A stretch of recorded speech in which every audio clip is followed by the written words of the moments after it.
George Washington, 1732 to 1799. George Washington was born on February 22, 1732 in Westmoreland County, Virginia, into a family of prosperous farmers. He began his career as a professional surveyor in 1749 at the age of 17 and was quickly appointed surveyor of Culpeper County, Virginia, his first public office. In 1752, he joined the colonial militia. Washington became involved in the beginning of the French and Indian War, also known in Europe as the 7 Years' War, and gained a reputation for his bravery. After the war, he returned to farming at Mount Vernon, which was a plantation that he inherited, and in 1759 married Martha Custis, a wealthy widow. Washington entered the Virginia House of Burgesses, where he opposed what he saw as unfair British taxes. By 1774, he was one of the leading Virginian figures supporting the colonial cause and was sent by Virginia to both the First and Second Continental Congress in 1774 and 1775.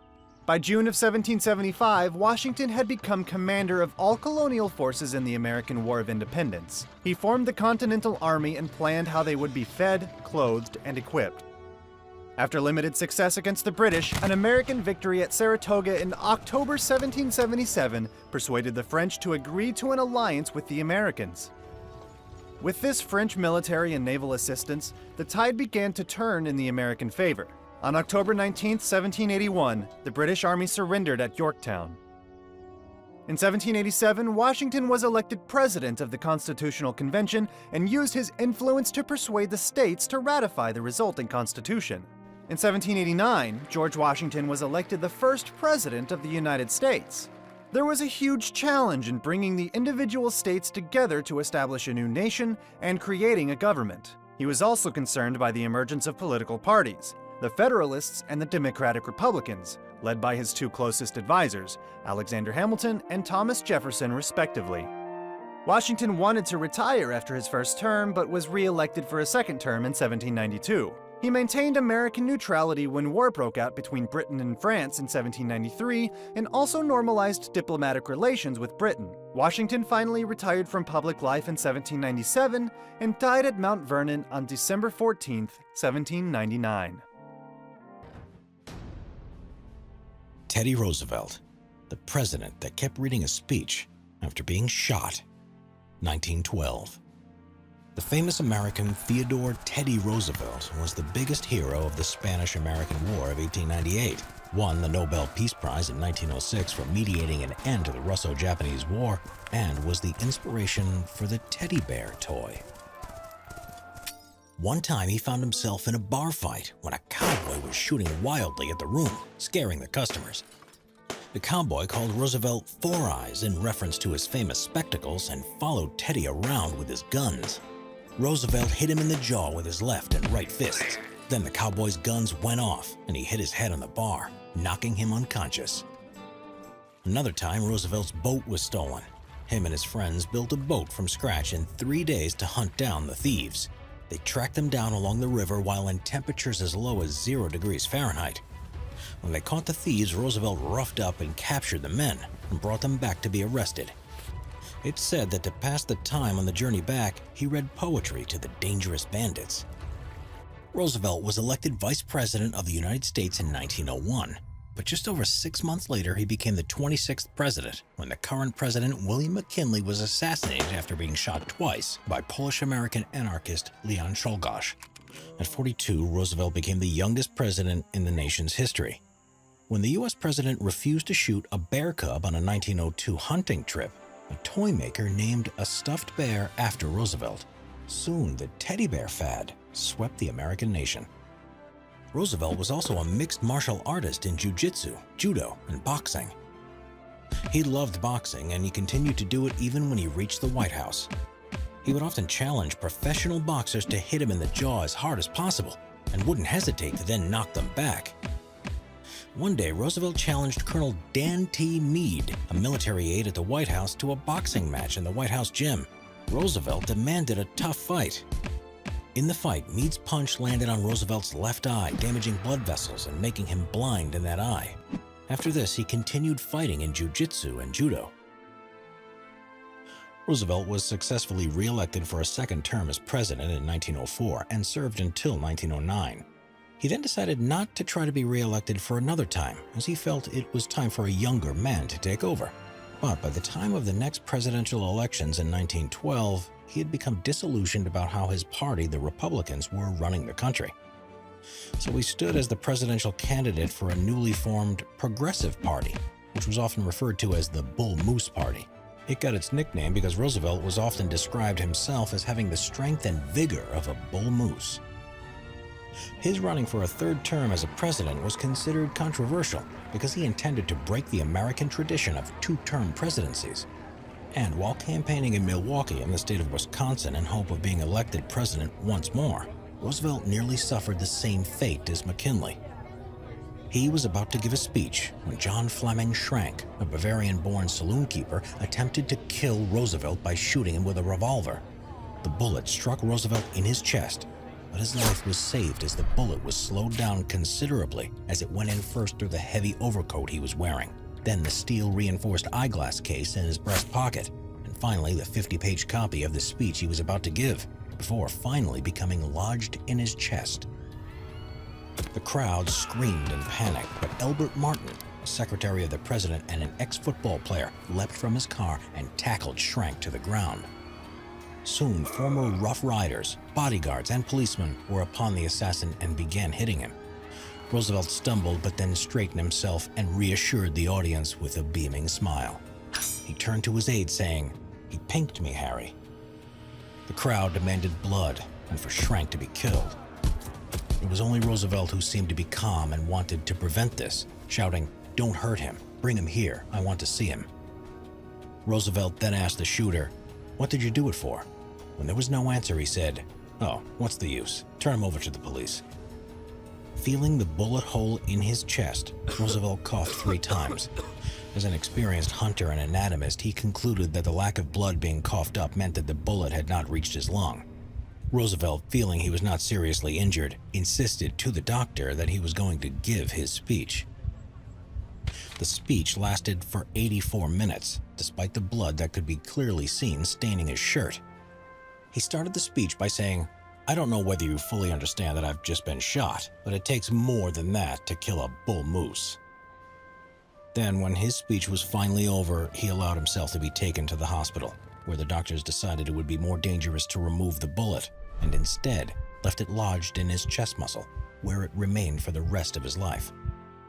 Schrank, the would-be assassin, was later to claim he was told to kill Roosevelt by the ghost of the former President McKinley, who came to him in a dream.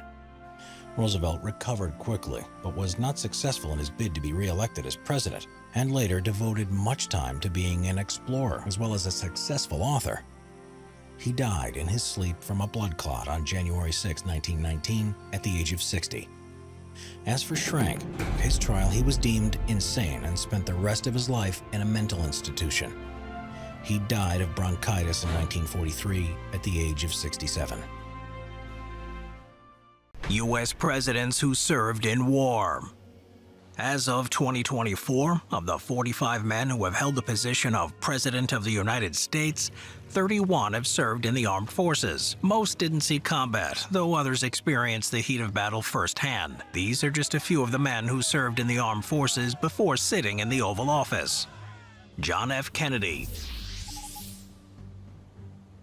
After graduating from Harvard in 1940, John F. Kennedy, using his father's influence to bypass his numerous medical issues, was assigned to Naval Intelligence, until 1942 when Ensign Kennedy was able to join Officers Training School and would eventually be promoted to lieutenant junior grade and given a command of a small wooden-hulled patrol boat. In 1943, Kennedy, as well as the rest of the crew of PT-109, were assigned to the Solomon Islands in the South Pacific. In August of 1943, PT-109 and the rest of the squadron of 15 patrol boats were sent to intercept Japanese warships operating in the area. On August 2nd, at around 2 a.m., Kennedy saw the silhouette of an approaching ship. Moments later, PT-109's crew realized in horror that it was not a fellow PT boat, but the oncoming Japanese destroyer Amagiri at full steam.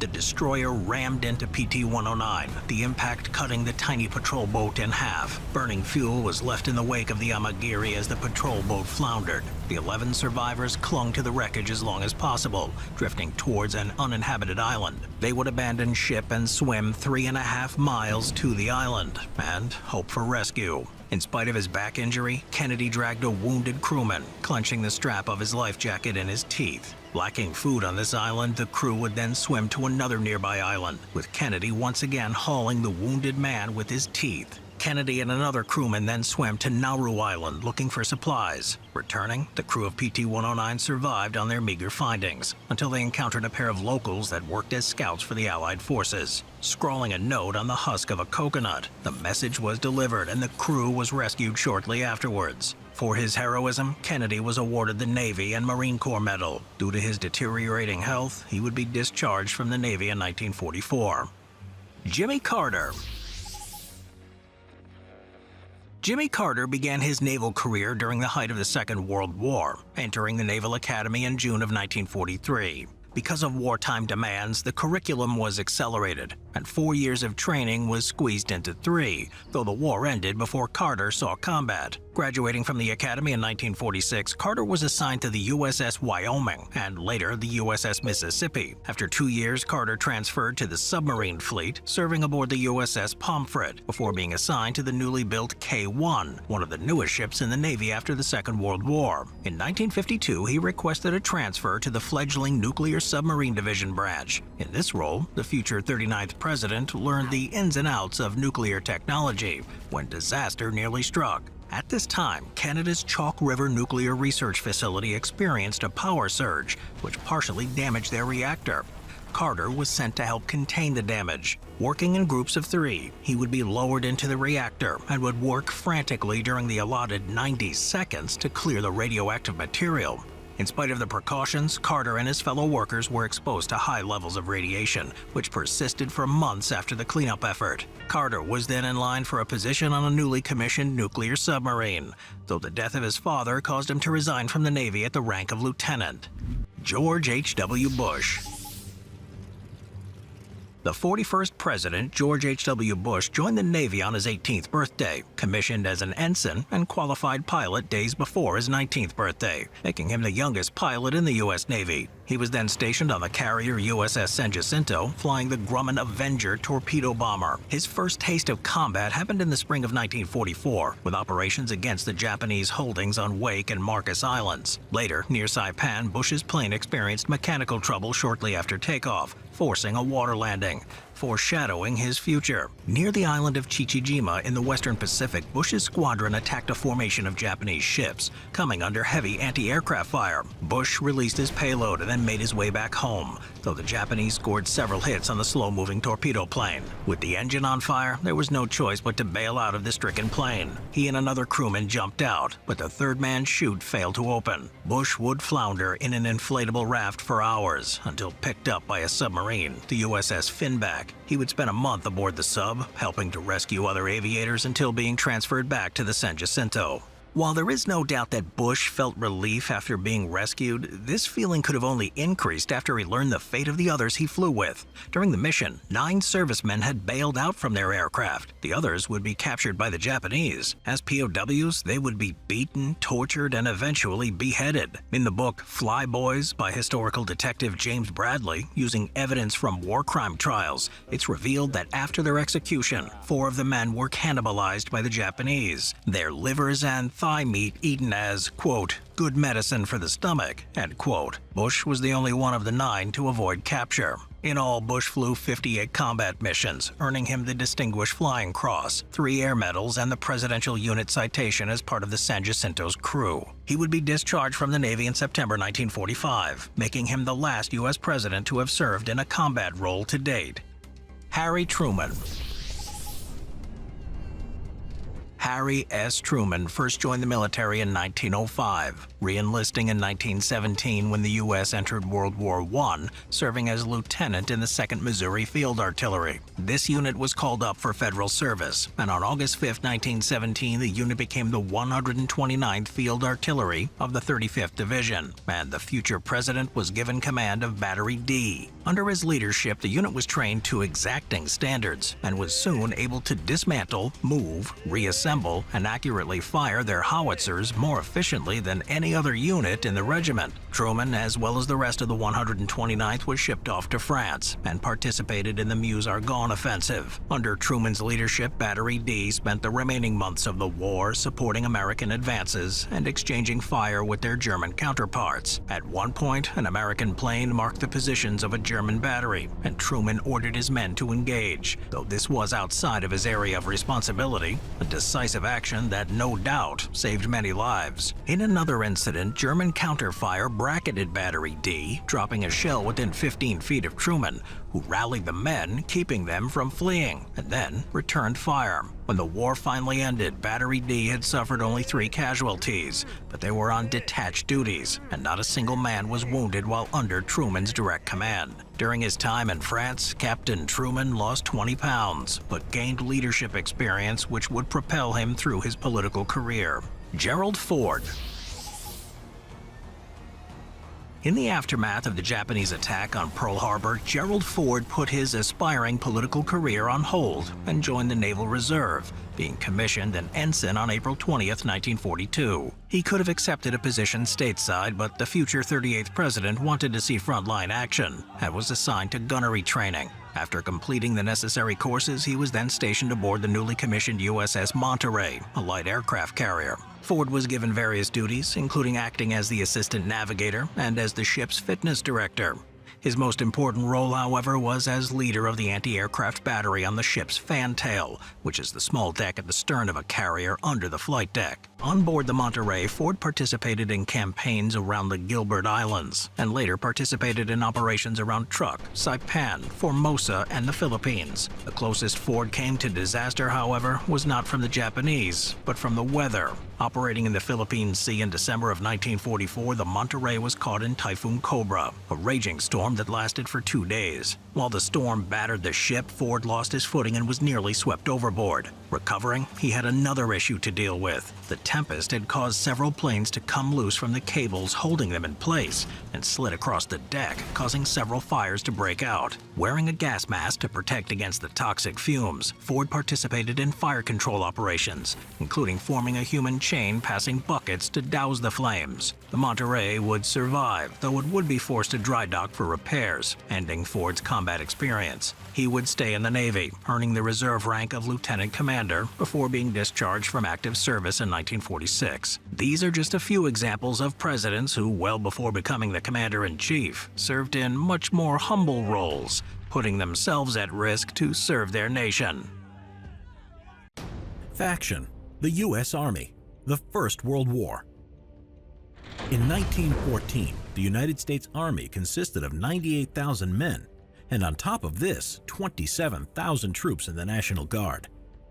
At the end of 1914, General Leonard Wood helped form the National Security League and argued for conscription.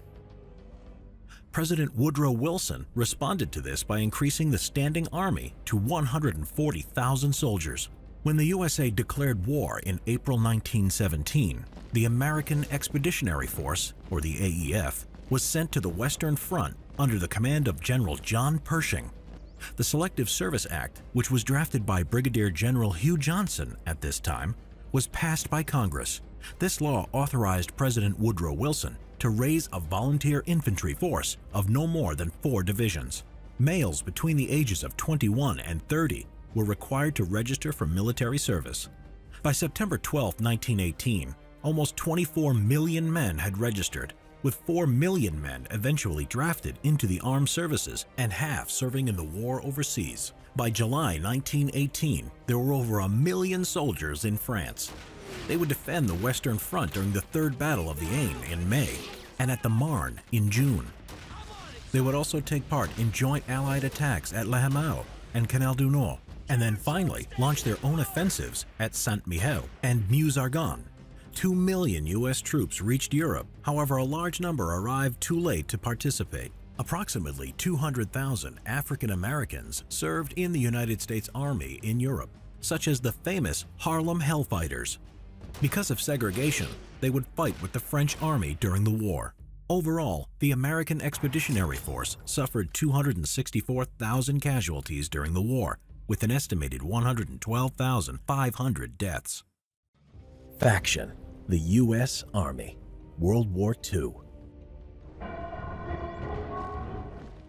Before the war had started, the U.S. Army was a small professional force. When Germany overran Poland within a matter of weeks in 1939, a greater urgency was put on building up the numbers in the Army already envisioned by the Rainbow Plan. In 1940, the United States introduced selective conscription, requiring registration of all men between 21 and 35, and by 1941, the U.S. Army had grown to 1.5 million men. On December 7, 1941, the Japanese attacked Pearl Harbor, declaring war on the U.S., with Germany and Italy declaring war a few days later.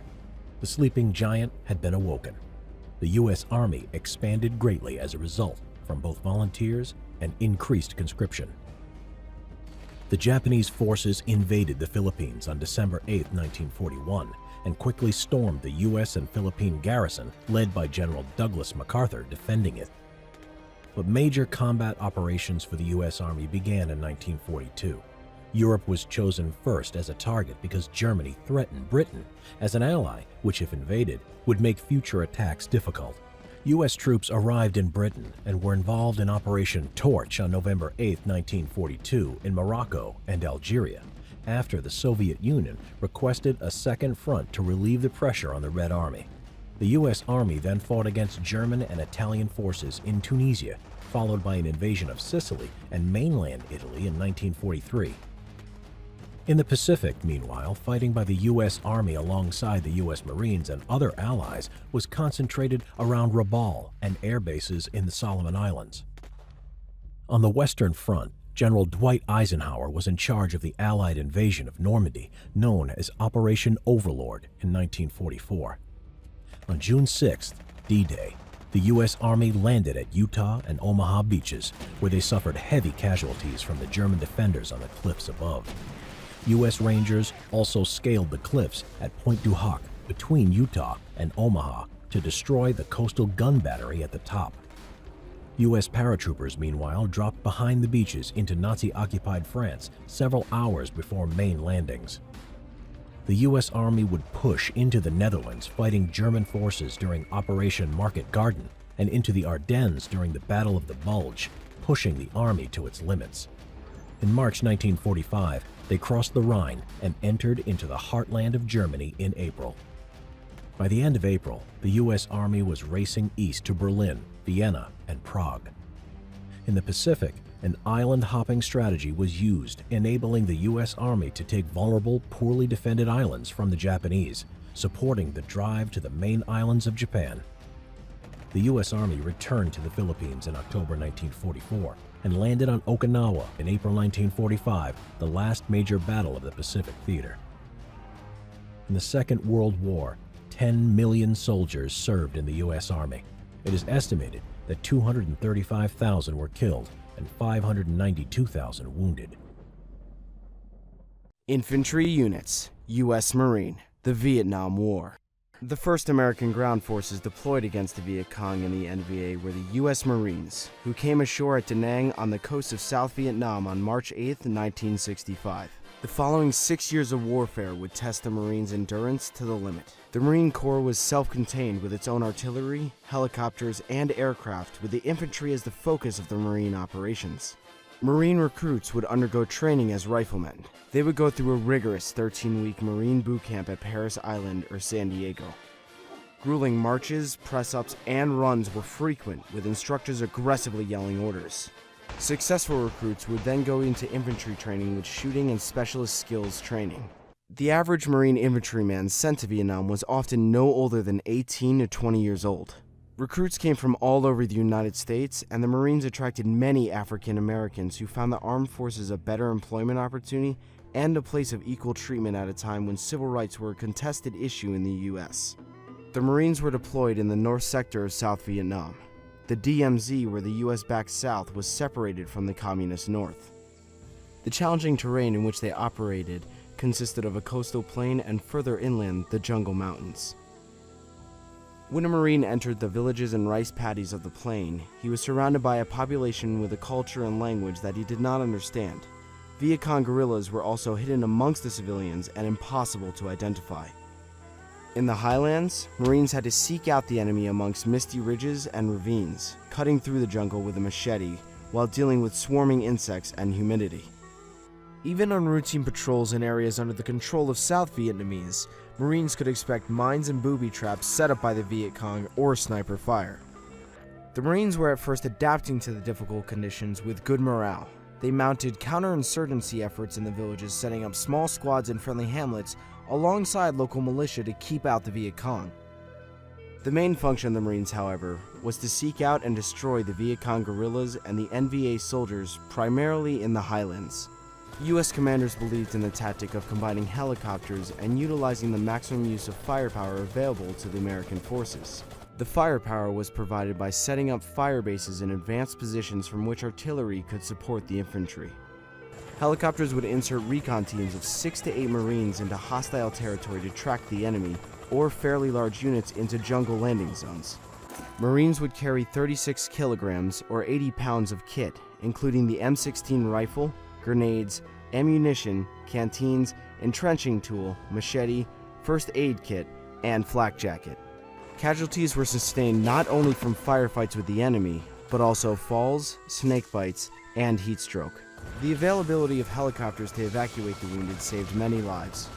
The Marines were finding themselves more and more on the defense as their fire bases south of the DMZ came under attack from the NVA forces. On January 21, 1968, NVA artillery and mortar fire fell on the Marine base of Caasi. The Marines' ammo dump had exploded, destroying their supplies. It was a start to a siege that would last 77 days. The base was defended by 6,000 men, mainly from the 26th Marine Regiment, with the NVA force surrounding them at 40,000 strong. The Marines had difficulties keeping the garrison supplied via air as the airstrip was exposed to enemy mortars and AA guns. But they held on to Caasi until a relief column broke through. The Communists launched the Tet Offensive in an attempt to seize control of the cities in South Vietnam. The Marines played an important role in taking back control of the city of Hue from the NVA, who had captured it for 25 days. Fighting from house to house, the Marines had lost almost 1,000 men who were either killed or wounded. Many Marines had been pushed to their limit and morale was dropping. As casualties increased, Marines focused on surviving their 13-month tour of duty when victory looked increasingly impossible.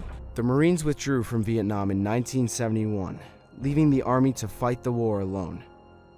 Why is the U.S. flag reversed on Army uniforms? The flag of the United States of America has many rules and etiquette in how it should be displayed. On modern U.S. Army uniforms, soldiers wear the U.S. flag patch reversed. But why is this? In 2003, the uniform regulation was updated.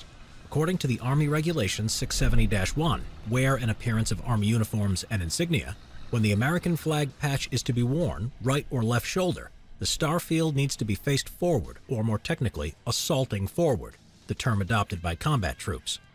When worn in this manner, the flag has the effect of flying in the breeze as the wearer moves forward. By having the blue field and white stars assaulting forward, it symbolizes going into battle. If it's the other way around, it would symbolize retreat. This goes back to the earlier days of the U.S. Army when cavalry and infantry would have a standard bearer who carried the flag into battle. The canton of the flag, the blue and white stars, were mounted closest to the pole, so as the standard bearer charged into battle, the flag would fly in the breeze in this way.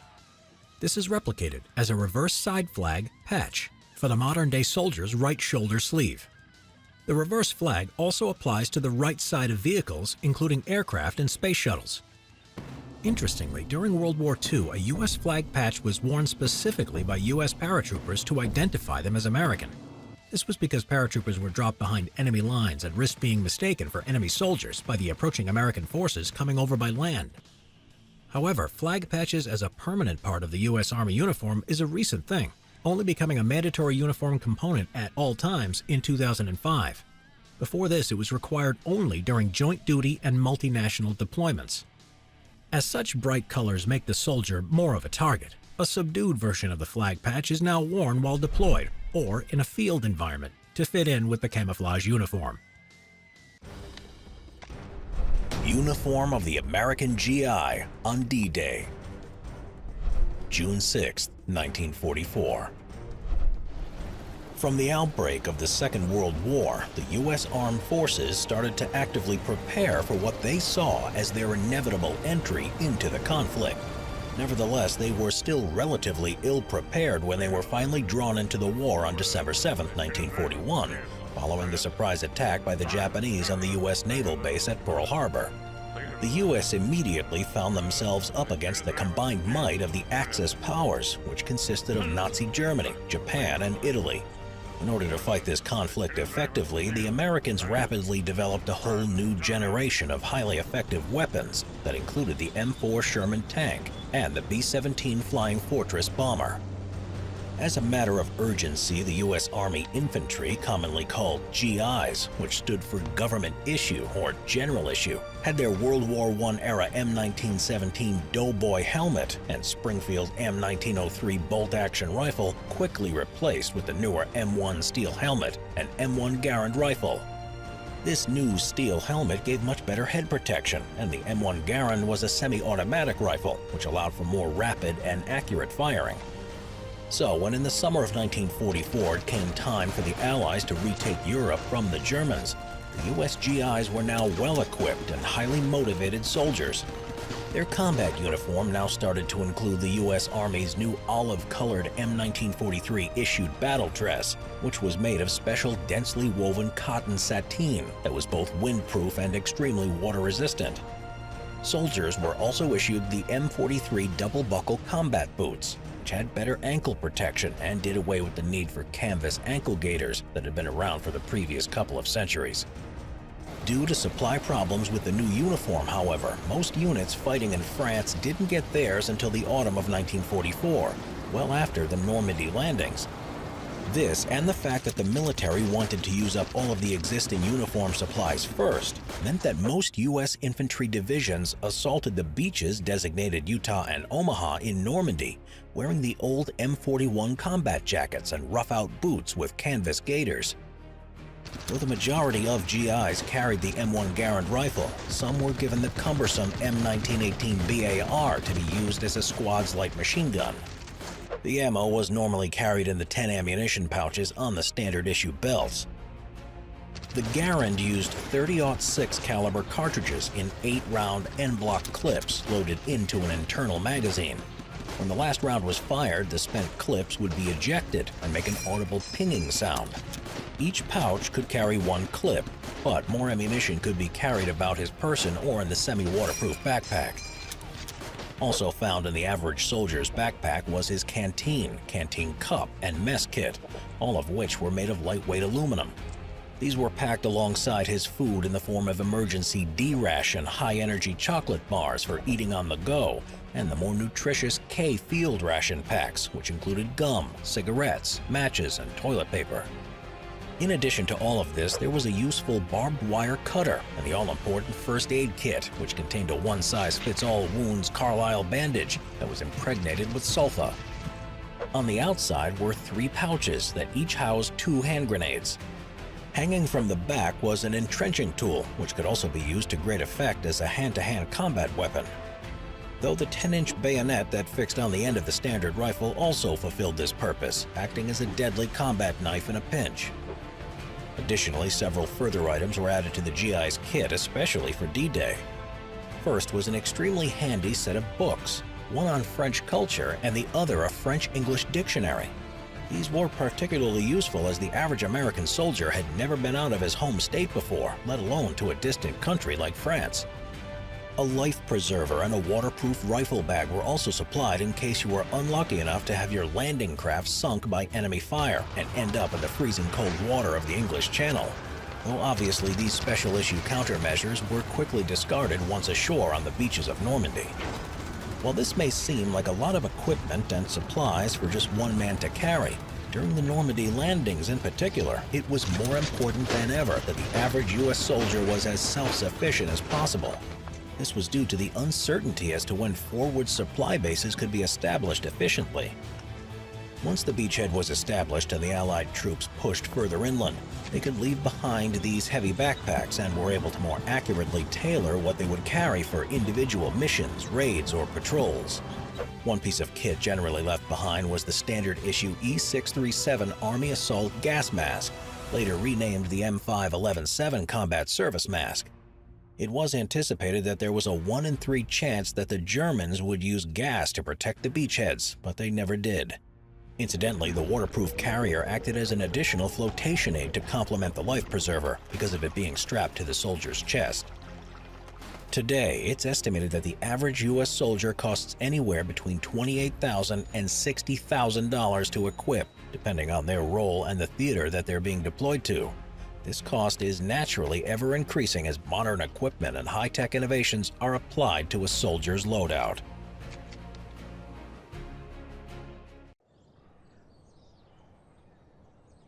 Richard Flaherty, the smallest man to serve in the U.S. Army. In the modern history of the United States Armed Forces, Captain Richard J. Flaherty was remembered not only for his undisputed bravery and determination, but also for his distinctive stature. The Giant Killer, as his comrades in arms called him, was the smallest man to serve in the military of the United States. With a height of only 4 feet 9 inches and weighing just 97 pounds, he wasn't even supposed to enter the force. The Army was his life's dream, though, and he was determined to make it happen contrary to other people's opinions. Flaherty's short stature marked his entire life, starting from early childhood. He was lucky to be born at all. His mother's blood problems caused a hormonal disbalance, and it almost cost Richard his life as a baby. This problem ultimately resulted in his stunted growth. When Flaherty became a teenager, the issue became an enormous burden for him. He had to put up with constant staring in school and was often mistaken as a freshman when he was a senior. Flaherty was aware of his height and did everything in his power to overcome it by becoming stronger. Engaged in practicing martial arts, he would often spend time breaking wooden boards or hitting bricks with his bare hands. It was as if, even at that point in his life, he knew his destiny was to be a fearsome warrior. Upon finishing high school, the opportunity came for his wish to come true, to join the U.S. Army. He desperately wanted to do his patriotic duty and serve in the Vietnam War that was raging in Asia at the time. The problem was that the Army's minimum height requirement was 5 feet. Flaherty was 3 inches short, but big on confidence and determination to get in. After reaching out to his congressman, who passed his wish on to an unknown 3-star general, Flaherty was allowed to enter the initial entry training at Fort Jackson, North Carolina. Problems regarding his stature followed Flaherty in the Army as well.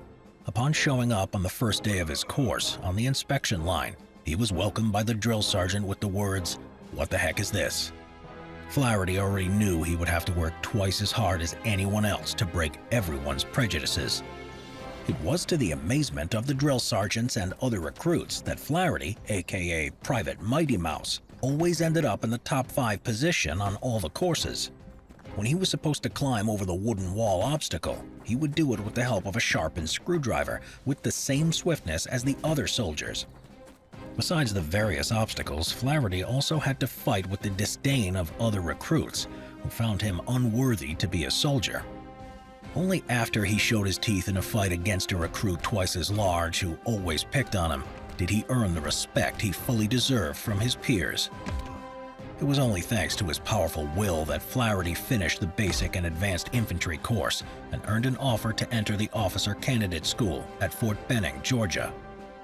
After graduating from OCS, including the jump school, Flaherty was sent to Fort Campbell, Kentucky, home to one of the most legendary units of the U.S. Army, the 101st Airborne Division. From there, in December 1967, just prior to the Tet Offensive, Flaherty went to Vietnam, deployed at the Bien Hoa Air Base. In Vietnam, Flaherty was engaged as a platoon leader on search and destroy missions. It was a remarkably tough job, with days spent in the deep jungle setting up ambushes and hunting down the enemy. Flaherty and the men from his platoon, like the rest of the 101st Airborne, were always in the center of the action. In accordance with his personality, Flaherty was always there to lead. At one point, he was even wounded from gunfire and grenade shrapnel, but recovered and went back into the action fighting like there was no tomorrow. Like everything else in his life, Flaherty even fought a war his own way. He did all he could do to overcome his lack of height. To drive an old ambulance truck, he fitted the pedals with wooden blocks so he could reach them. He could barely see over the wheel, but that didn't stop him from doing his duty. For his gallantry shown in combat, Flaherty earned his highest decoration, the Silver Star Medal. On early April 19, 1968, 2nd Lieutenant Flaherty, 3rd Platoon Leader, along with the officers of Company C, 1st Battalion, 501st Infantry Regiment, was presented with Operation Delaware. Flaherty's unit was tasked with blocking the enemy's supply routes to the Ashaw Valley, where primary operations were conducted. Flaherty had already seen some fierce combat by this time, but this operation was especially intense. Company C faced a determined enemy. The NVA were fighting en masse, and Flaherty and his men were pushing them back only thanks to the support of artillery.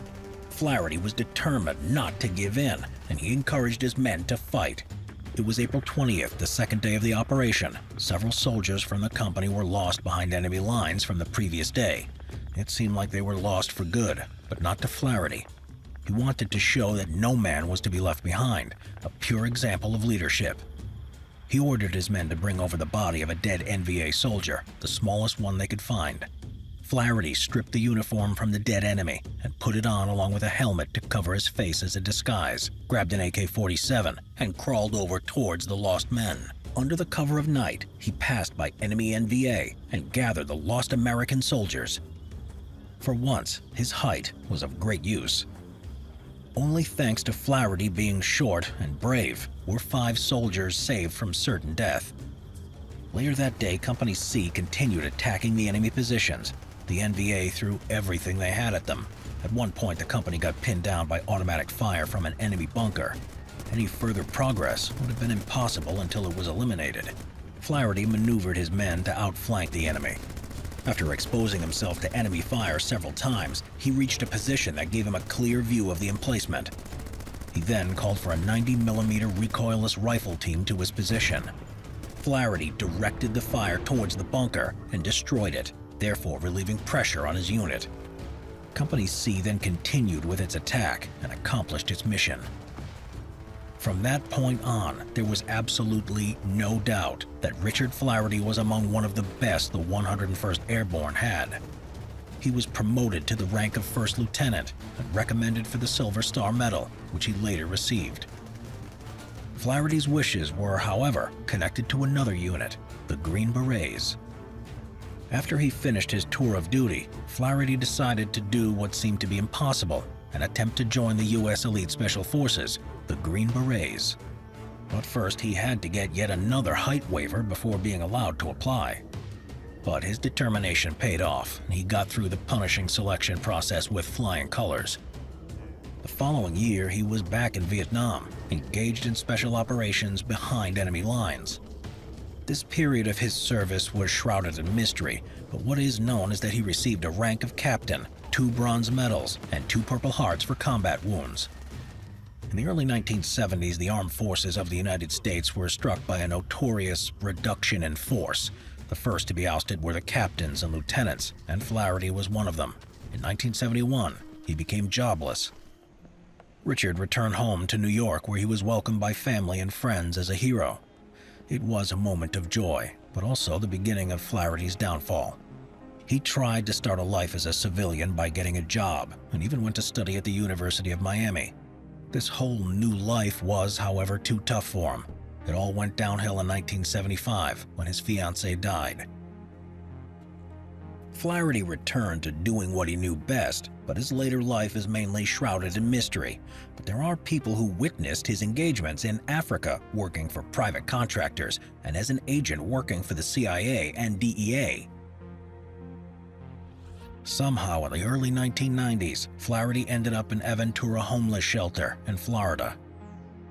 In the early hours of the morning of May 9, 2015, Flaherty was killed in Miami by a hit-and-run driver. Captain Richard Flaherty was a hero cut from the Army, to which he gave everything he had and more. Despite his short height, he had left a mark on the military as one of the best the 101st Airborne had. He was the giant killer. The medic who fought a war without a weapon. Desmond Doss was not your average hero. He would become a Medal of Honor recipient, the United States of America's highest and most prestigious military award, as a combat medic who saved many of his comrades' lives in battle without firing a single shot, because he didn't take a weapon into combat because of his religious beliefs. Desmond Doss was born in 1919 in the state of Virginia and was raised as a strict Seventh-day Adventist, a Christian denomination that believed that Saturday was the Sabbath and that the second coming of Jesus Christ was imminent. They also believed strongly in nonviolence and a healthy diet, based typically on a vegetarian diet. Doss had been raised with a strict belief in the Bible, and when it came to the Ten Commandments, he took them to be the core values of how to lead his life. When World War II started, he was conflicted as he believed the war was a just one, but he felt that to kill another human being under any circumstance was wrong. He was already employed as a joiner at Newport News Naval Shipyard, but nevertheless he joined the United States Army on April 1, 1942. He could have requested a deferment, but he wanted to do his patriotic duty. He was assigned to an infantry unit, the 77th Division, and presumed that his classification as a conscientious objector would not require him to carry a weapon. For Doss, one commandment of the Bible stuck with him the most: "Thou shalt not kill." He wondered why he was assigned as a rifleman and not in a medical role. His commanding officer tried to pressure Doss into carrying a weapon, as they thought he would be more of a liability than an asset in combat, but Doss refused. Interestingly, even for medics, which Doss would later become, it was common practice at the time to carry either an M1911A1 pistol or M1 carbine for self-defense purposes. The rules go that a medic under the Geneva Convention is not forbidden from carrying a weapon, but if a medic fires his weapon, he stops being classed as a medic, and therefore can be legitimately fired upon by the enemy. The regimental chaplain, Captain Stanley, would soon understand Doss's protests and helped him transfer from rifleman to medical training. To make matters worse, his fellow soldiers mocked his religious beliefs. When he was reading the Bible daily and strictly observing the Seventh-day Adventist tradition of attending church every Saturday, Doss continuously requested to be allowed to have Saturdays off rather than Sundays in order to follow his Adventist beliefs that Saturday was to be observed as the Sabbath. In the end, Captain Stanley took this up with divisional headquarters, and it was decided that Adventist soldiers would have Saturdays off, just as the other men had Sunday off. This in fact made Doss even more unpopular than ever with his fellow soldiers, as he was seen to have it easy. As he had Saturdays off, none were on base on Sundays to see him pull extra duties to make up for this. One of the squad's other soldiers summed up the company's feeling about him and his Saturdays off, complaining, "You get more passes than the general." As Doss was a strict vegetarian at a time when it was unusual, it meant that the rest of the unit viewed Doss with such distrust and hostility that one man in his unit even warned him ominously, "When we go into combat, Doss, you're not coming back alive. I'm going to shoot you myself." Doss eventually became an Army combat medic, saying, "While others are taking life, I will be saving it." The turning point for Doss and his relationship with his company came with their first 25-mile march with full field pack and rifle, something they were expected to achieve in 8 hours. The other soldiers thought Doss would be having it easy as he would be carrying no rifle or ammo that day, but his 2 canvas medical bags were almost as heavy and much more awkward to carry than any rifle. As the march progressed, the men started to suffer from exhaustion.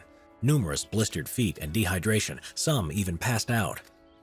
And all the time there was Doss, always with a helping hand, even to the extent that at the end of the march, he insisted on checking everyone's feet and administering medical aid where it was needed.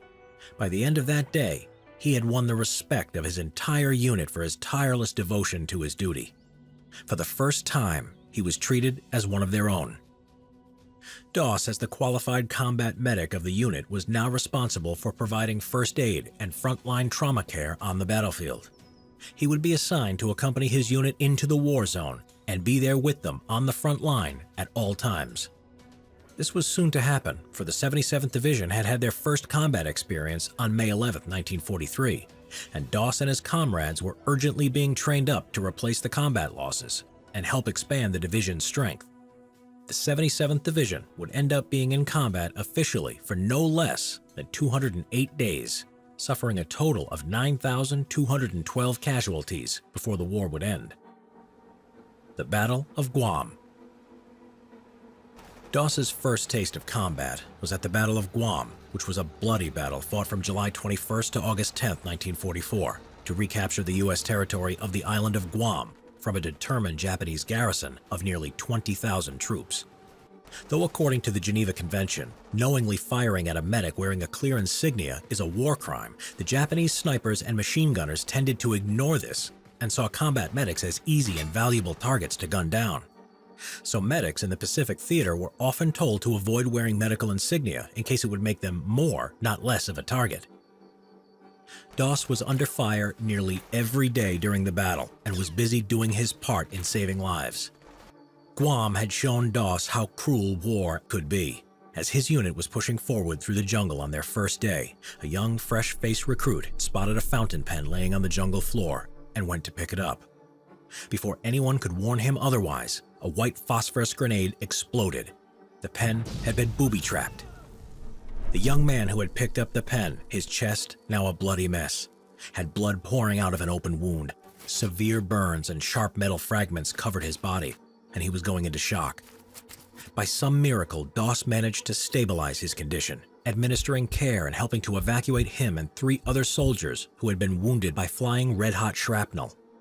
This was Doss's first taste of combat casualties. The U.S. casualties during the battle was truly appalling. Of the 59,000 U.S. troops who took part in the invasion, around every 1 in 6 were either killed or wounded. The Battle of Leyte.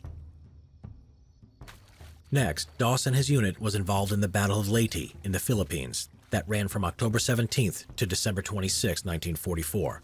A vicious and prolonged battle which started with a huge U.S. coastal bombardment and amphibious landing, followed by heavy fighting the more inland the Americans went. During a Japanese counterattack, a fellow medic, Clarence Glenn, had heard the call for a medic from a machine gunner. He left the cover and went into the open, into no man's land, to get the wounded man, and was himself hit. Glenn was Doss's friend from back home and he couldn't leave him there. So he and a litter bearer, Herb Schechter, went out to find the 2 wounded and dealt with them separately. Doss was attending the machine gunner who had a gash along his face while bullets whizzed overhead. Both of the wounded were alive.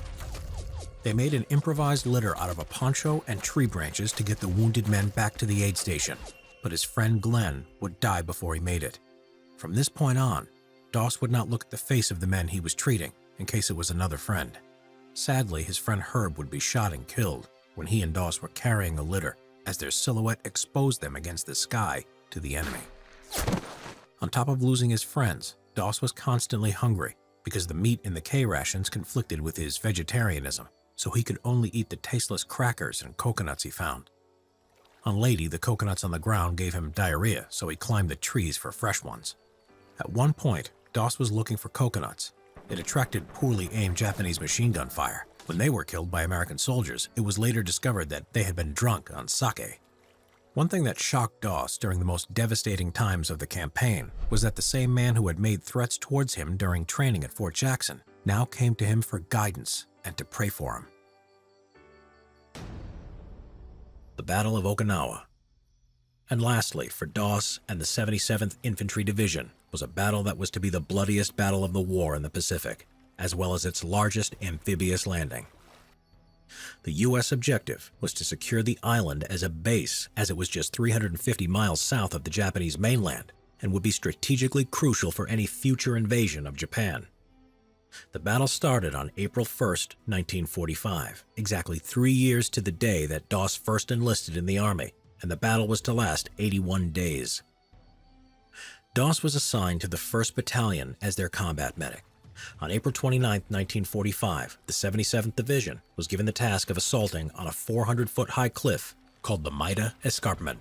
This was nicknamed by the Americans as Hacksaw Ridge.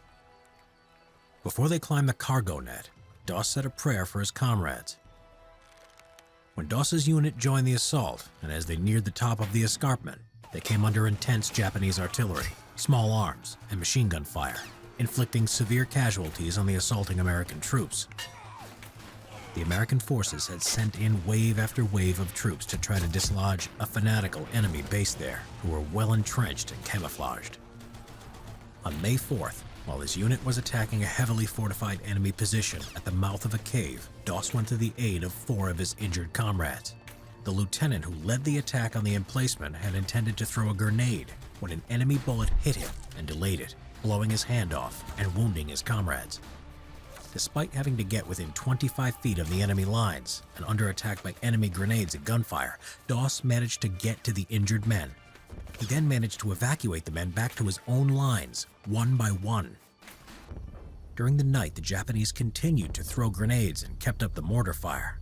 The American soldiers hid in rock crevices, but the Japanese found ways to infiltrate and sneak up on them. Then, on the next day, May 5th, he came to the rescue of a wounded artillery officer who had gone to see how the artillery guns were doing. Doss's left leg was now injured, as he had fell the day before down the edge of a parapet. He climbed up the cargo net with his first aid kits, his weight falling on his bad leg. Finding him in a shell hole, the officer had been struck by shrapnel that had made a hole from his chest to his back, and Doss could hear him breathing through it. He was bleeding heavily. Doss gave him first aid while under constant enemy gunfire and shelling. He put the dressings over the large holes in the colonel's chest and back, and administered blood plasma which dangerously exposed Doss to the enemy, as he had to hold it up high. Doss's efforts here would be in vain, as the colonel, carried back on a stretcher, died before he reached the aid station. Later, there were orders to take a vital Japanese pillbox position on the reverse slope of a hill that was holding up the American advance. Desmond Doss, once he had read his prayers, was happy to support the assault. The American troops threw gasoline cans at the position, which triggered a large explosion. All of a sudden, a large Japanese counterattack overwhelmed the American soldiers, causing them to panic and rush back to the edge of the cliff. But despite this, Doss refused to take cover, and while constantly under heavy fire by the enemy, though being totally exhausted, he spent hours carrying the wounded one by one to the edge of the escarpment. Then, to get the more severely wounded down, he tied a rope to a tree stump and lowered them down the cliff on a rope-supported stretcher to safety. When the stretcher kept slipping, he turned to a new method, looping the rope around the wounded men's chest and legs to lower them down. Doss, standing, exposed to potential enemy fire, was seen praying at the cliff edge as the men were being lowered down. And later he had said he had been praying to the Lord to help him get one more, and after that, one more, until they were all down. Calculating the wounded men at the base of the cliff, the captain worked out that Doss had saved around 75 men. The Americans would eventually go back up the cliff and on May 7th would take the position. By some miracle, Doss survived the whole battle totally unhurt, but that was soon to change. On May 21st, in the confusion of a night attack, Doss tended to the American wounded, risking being hit by both the Japanese and by friendly fire. Doss was in a shell hole with another American soldier when a grenade landed beneath him. His reflex action was to put his foot on it and was seriously wounded in both legs, as blood poured out from the impact of 17 pieces of shrapnel in his body. But he remained in his position for 5 hours, tending to himself while also helping others who were wounded, until a medic and a pair of litter bearers could get to him. But that was not the end of it that day, for as he was being stretchered to safety, they got caught in an enemy tank attack. As they took cover, Doss spotted a critically injured man and insisted that he be taken back on the stretcher instead of himself. While Doss waited for the litter bearers to return, he was found and helped back by a fellow soldier. Suddenly, Doss was hit by a Japanese sniper's bullet and suffered a compound fracture to his arm. The two men took cover in a shell hole. Realizing how badly injured he now was, Doss instructed the soldier on how to bind his rifle stock to his shattered arm to act as a splint. Eventually pushing through excruciating pain, he would make it back to the aid station. The U.S. Army recognized Doss's extreme bravery, and he was awarded the Congressional Medal of Honor for his heroic and selfless actions at Okinawa from April 29th to May 21st, 1945. Because of his heroic actions, many wounded men made it back home. Desmond Doss would go on to run a small family farm with his wife Dorothy and lived to the age of 87. Jack Lucas, the teenage Marine who jumped on 2 grenades to save his comrades. During World War II, the youngest recipient to be awarded the Medal of Honor was Jacqueline H. Lucas, who was only 17 years old when he received it for the courage that he showed in combat during the Battle of Iwo Jima. Jack was born on February 14, 1928, which meant that he was only 14 years old when he enlisted into the U.S. Marine Corps in August 1942. He was quite muscular and mature for his age, as he took part in a lot of sporting activities, but he forged his mother's signature on a parental consent form, stating that he was 17 years old. He enlisted with the Marine Corps Reserve at Norfolk, Virginia, where he was then sent to the recruit depot at Parris Island in South Carolina for his initial basic training.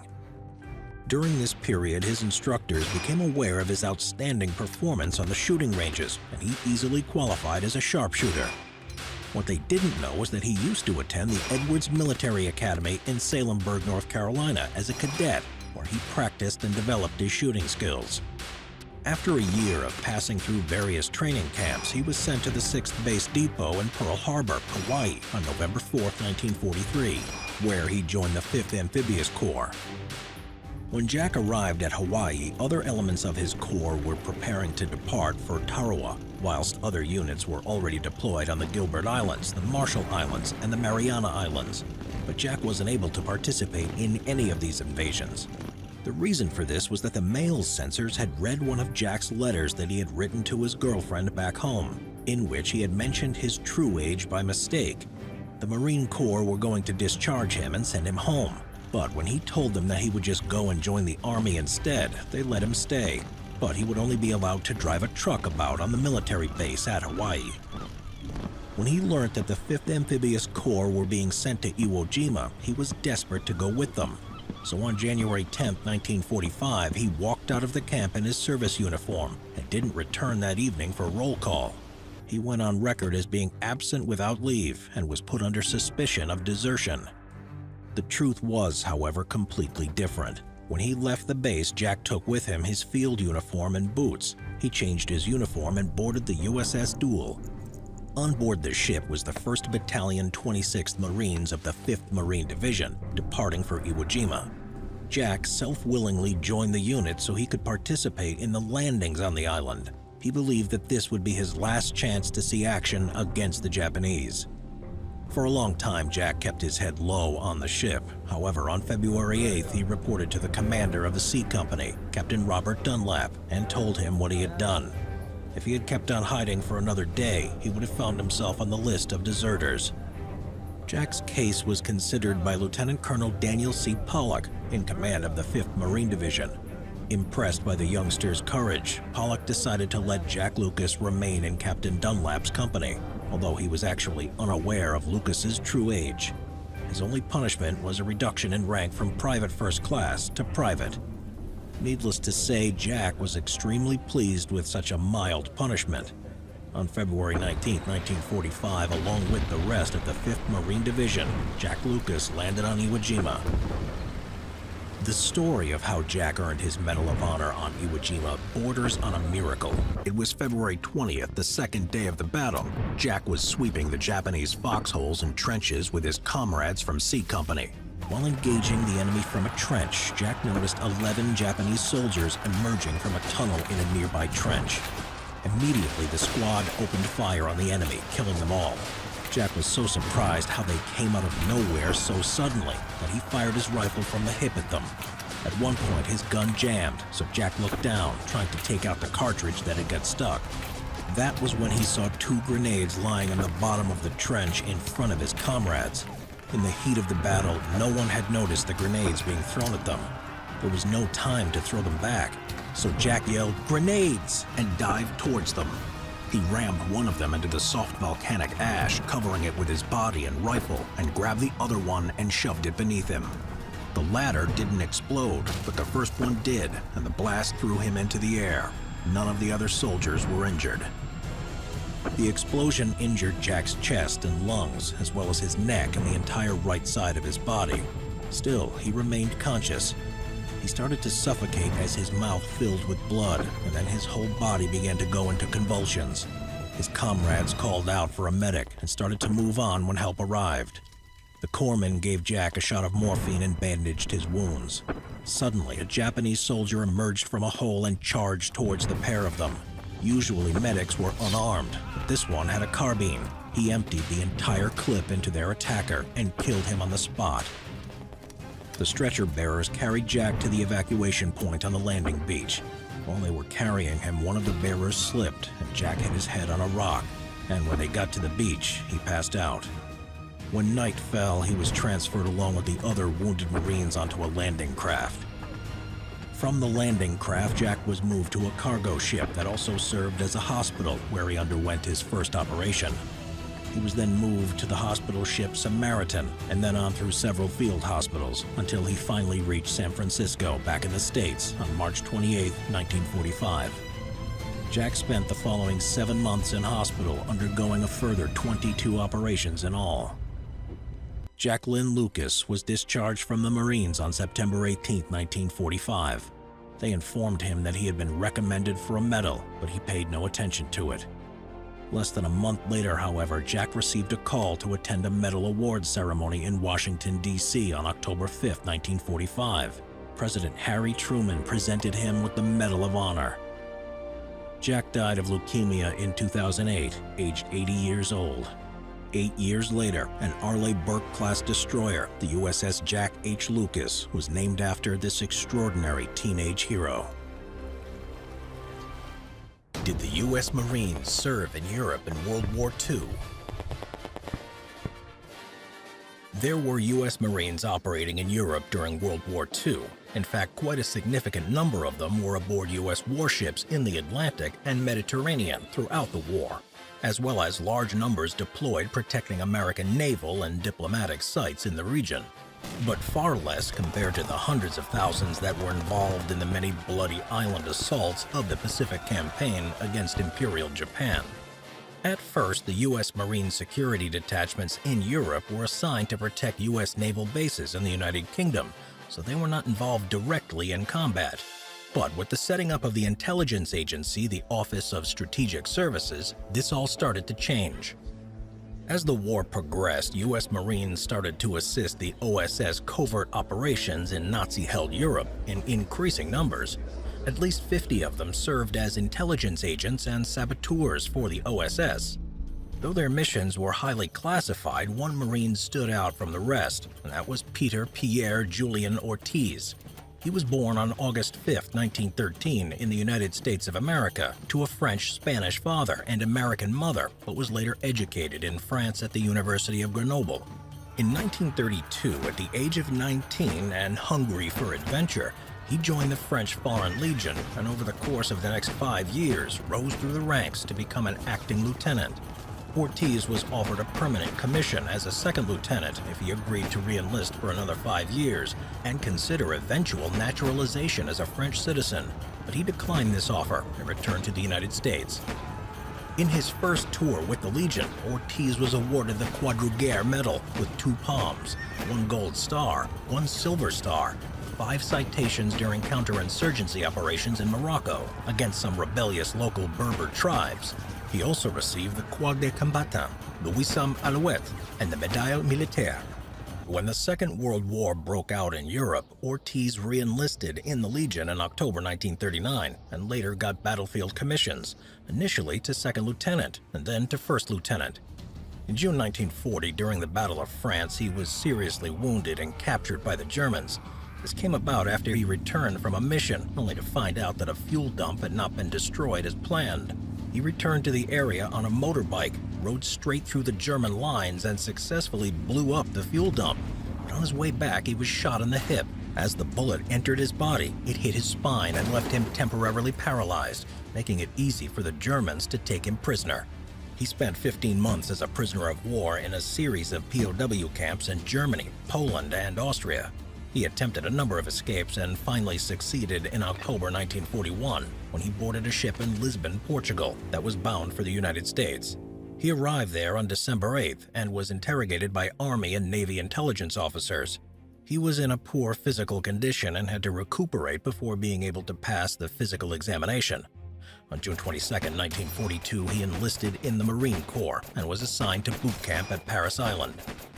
With his past military experience and bearing and his positive attitude, his potential was soon recognized by his superior officers, and he was given a commission as second lieutenant. Ortiz was sent to Camp Lejeune as a training officer. He was then ordered to attend the Marine Parachute Training School. Though Ortiz had already completed numerous jumps with the Legion, he took the training in his stride. The Legion had its way, and the Marine Corps had the right way. "I never minded jumping," he said. Towards the end of 1942, Ortiz was posted to North Africa to assist with the upcoming Operation Torch. This was the American-British invasion of French North Africa, which was allied with Germany at the time. He so impressed his superiors with his actions that he was promoted to captain. Under the guise of an assistant naval attaché, which was only a cover, Ortiz took part in combat operations as well as reconnaissance and sabotage missions for the OSS. He was wounded again while carrying out combat intelligence work in preparation for this invasion. He and his patrol encountered an enemy patrol, and as a result of the firefight that ensued, in which Ortiz managed to drive them back with hand grenades, he was badly wounded in the right hand. Ortiz was evacuated back to the USA to recuperate. In 1943, when he was fully recovered, he came to the attention of the Office of Strategic Services Intelligence Agency, who were impressed that he spoke English, French, German, Spanish, and Arabic fluently, as well as several other languages. He became a full-time member of the OSS, and on January 6, 1944, he parachuted into France to aid the French resistance as a member of a three-man Allied squad initiating Operation Union 1. The other members of the unit were Colonel H.H.A. Thackwait, a prominent British undercover agent, and an experienced French radio operator named Monnier. He liaised with local resistance groups and organized for them to be supplied with weapons, ammunition, and equipment. During this time, he also led several successful raids against the German occupation forces, taking great personal risk as he was wearing civilian clothing at the time. This meant that if he was captured, he would have been handed over to the Gestapo and shot as a spy. However, he did carry his uniform with him during combat operations. Ortiz sabotaged rail lines, stole military vehicles from German motor pools, ambushed enemy patrols, and in one particularly audacious operation, walked into a German-run jail pretending to be a Wehrmacht officer and spirited away several captured British airmen. He led this group of RAF pilots to the safety of the Spanish border. For all this, he was awarded the U.S. Navy Cross, the United States military's second highest decoration that's given for valor in combat. He was also promoted to the rank of major. Although the group should have remained hidden during the day in safe houses, Ortiz couldn't resist wandering around the French towns in the late evenings. Apparently, he walked into a cafe wearing a long cape or raincoat over his uniform. Being fluent in German, he was able to understand a drunken group of German officers talking and cursing about him and the resistance, and what they would do to him if they caught him. Ortiz stood up, revealing his Marine uniform to them, and pulled out a couple of .45 automatic pistols. One version of the story says he made the German officers raise a toast to President Roosevelt and to the Marine Corps before the gunfire started, and some of the officers were shot down before Ortiz made his escape and vanished into the night. Another version says Ortiz didn't shoot anyone, leaving them alive to boost his legendary status and further erode German morale. As the Germans and the Vichy French offered increasingly higher rewards for their capture, Ortiz and Thackwait were withdrawn from operations in May 1944. Ortiz returned to France on August 1st of 1944 as the head of Operation Union 2, where he continued to assist the local resistance groups in the area and continued to lead raids against the German forces. He was given command of a team that comprised 5 other Marines, Gunnery Sergeant Robert LaSalle and Sergeants John P. Bodnar, Frederick J. Bruner, Charles E. Perry, and Jack R. Reisler. Joseph Arcelin, a Free French officer, and Captain Francis Coolidge of the U.S. Army Air Force. Unfortunately, Sergeant Perry was killed when his parachute failed to open. This operational group was a heavily armed contingent, which was tasked with conducting sabotage and seizing key installations to prevent the retreating German units from destroying them. They were always in uniform when operating behind enemy lines, and the Free French officer had carried false papers identifying him as a Marine. Ortiz and his group were discovered in the town of Centron by elements of the 157th Alpine Reserve Division and were quickly encircled on August 16th. A firefight ensued, with Ortiz and his men retreating from house to house until the French civilians implored them to stop and give themselves up, so as to avoid reprisals on the town from the Germans if they had managed to escape. Ortiz and his men surrendered under the condition that the townspeople would not suffer any retribution from the Germans. They were incarcerated in the naval POW camp of Marlag und Melag, Nord, which was located in the small German village of Vestetimka, just outside of Bremen. Despite Ortiz being tortured and interrogated by the Gestapo, he revealed nothing. For this, he was awarded his second Navy Cross. His attempts to escape during the journey to the camp and later from the POW camp were unsuccessful. On April 10, 1945, the camp commandant ordered the POWs onto an enforced march out of the camp. In the confusion, some prisoners found hiding places in the camp itself. However, Ortiz was being watched, so he was included in the column. When the RAF attacked the column of moving Germans and POWs, Ortiz and several others managed to escape into the woods.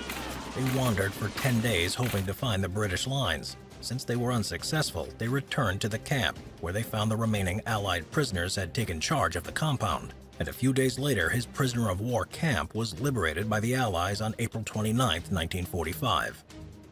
On top of his 2 Navy Crosses, he was awarded many other military medals, making Ortiz the most highly decorated member of the OSS by the end of the war. His other decorations included 2 U.S. Purple Heart medals, the French Legion of Honor, which is their highest award, and the British made him an Officer of the Order of the British Empire, more commonly referred to as an OBE. By now, he had risen to the rank of Lieutenant Colonel, and he was released from active duty in 1946. And in March 1955, at the age of just 41 years old, he was placed on the Marine retirement list as a full colonel, and thus ended his military career. After the war, he did some work in Hollywood as a military advisor, as well as performing in numerous movies. And though some of these movies became huge hits, like the John Wayne classic western Rio Grande and the popular comedy Abbott and Costello in the Foreign Legion, he only ever had small parts as an extra, and by his own admission, he said that he was a terrible actor, and it seemed more like a hobby to him than any type of career. 2 Hollywood movies were made about Ortiz's exploits during the Second World War, 13 Rue Madeline in 1947 and Operation Secret in 1952. Peter Ortiz died of cancer on May 16, 1988, at the age of 74. He was one of the few Marines to serve on the Western Front and showed great courage behind the enemy lines and a devotion to his duty. The hardest nations on the planet to invade. I'm sure that you all know military operations are hard to plan. Even the slightest oversight can lead to disaster, and there's a lot of factors to consider. Everything from distances, supply lines, terrain, weather conditions, and even civilian populations all have to be taken into account. No nation is impossible to invade, but there are some that are much more of a headache than others. The United States. Today, the United States possesses the most powerful military in the world, with defense spending outstripping the next 10 nations combined. Of the 47 aircraft carriers and helicopter carriers used worldwide, 20 belong to the U.S. Navy, with their closest rival floating 5. And when divided by branch of service, it has the 1st, 2nd, 4th, and 7th largest air forces in the world. In light of this, any attempt to invade the United States is unlikely in the extreme. Even without such a powerful military, launching an invasion would not be an easy proposition. Perhaps the greatest defense the United States has to protect itself from being invaded is its location. The nation is bordered on the east and west by thousands of miles of open ocean.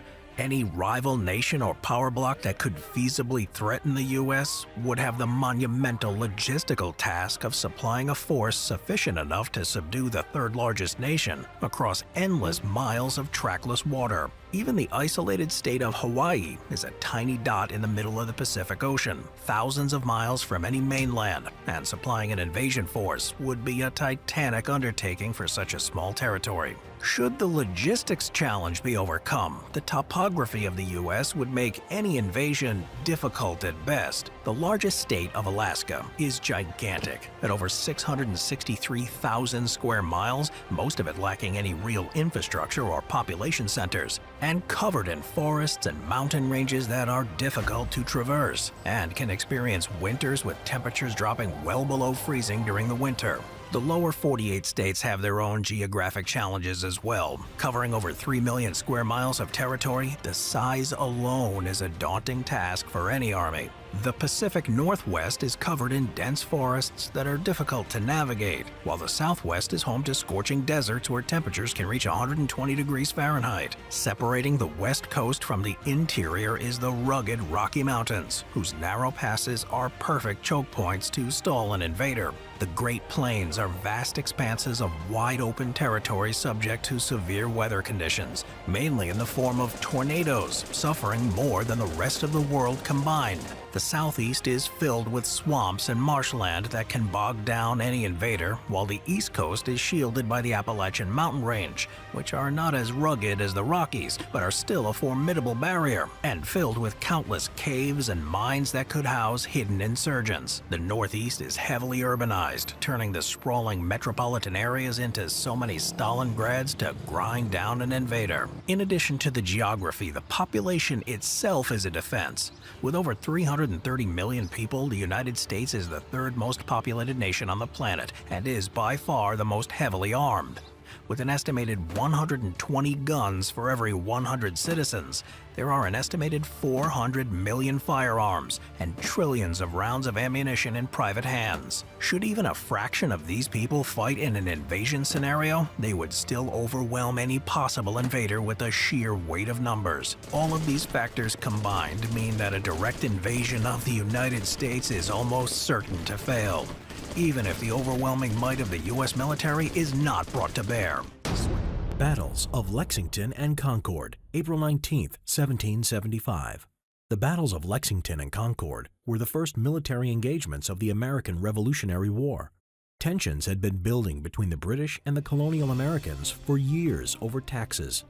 On the night of April 18, 1775, British redcoats marched onto Concord in order to seize an arms cache and Lexington to capture the rebel leaders Samuel Adams and John Hancock. The colonists were warned by Paul Revere that the British were coming, and Samuel Adams and John Hancock escaped.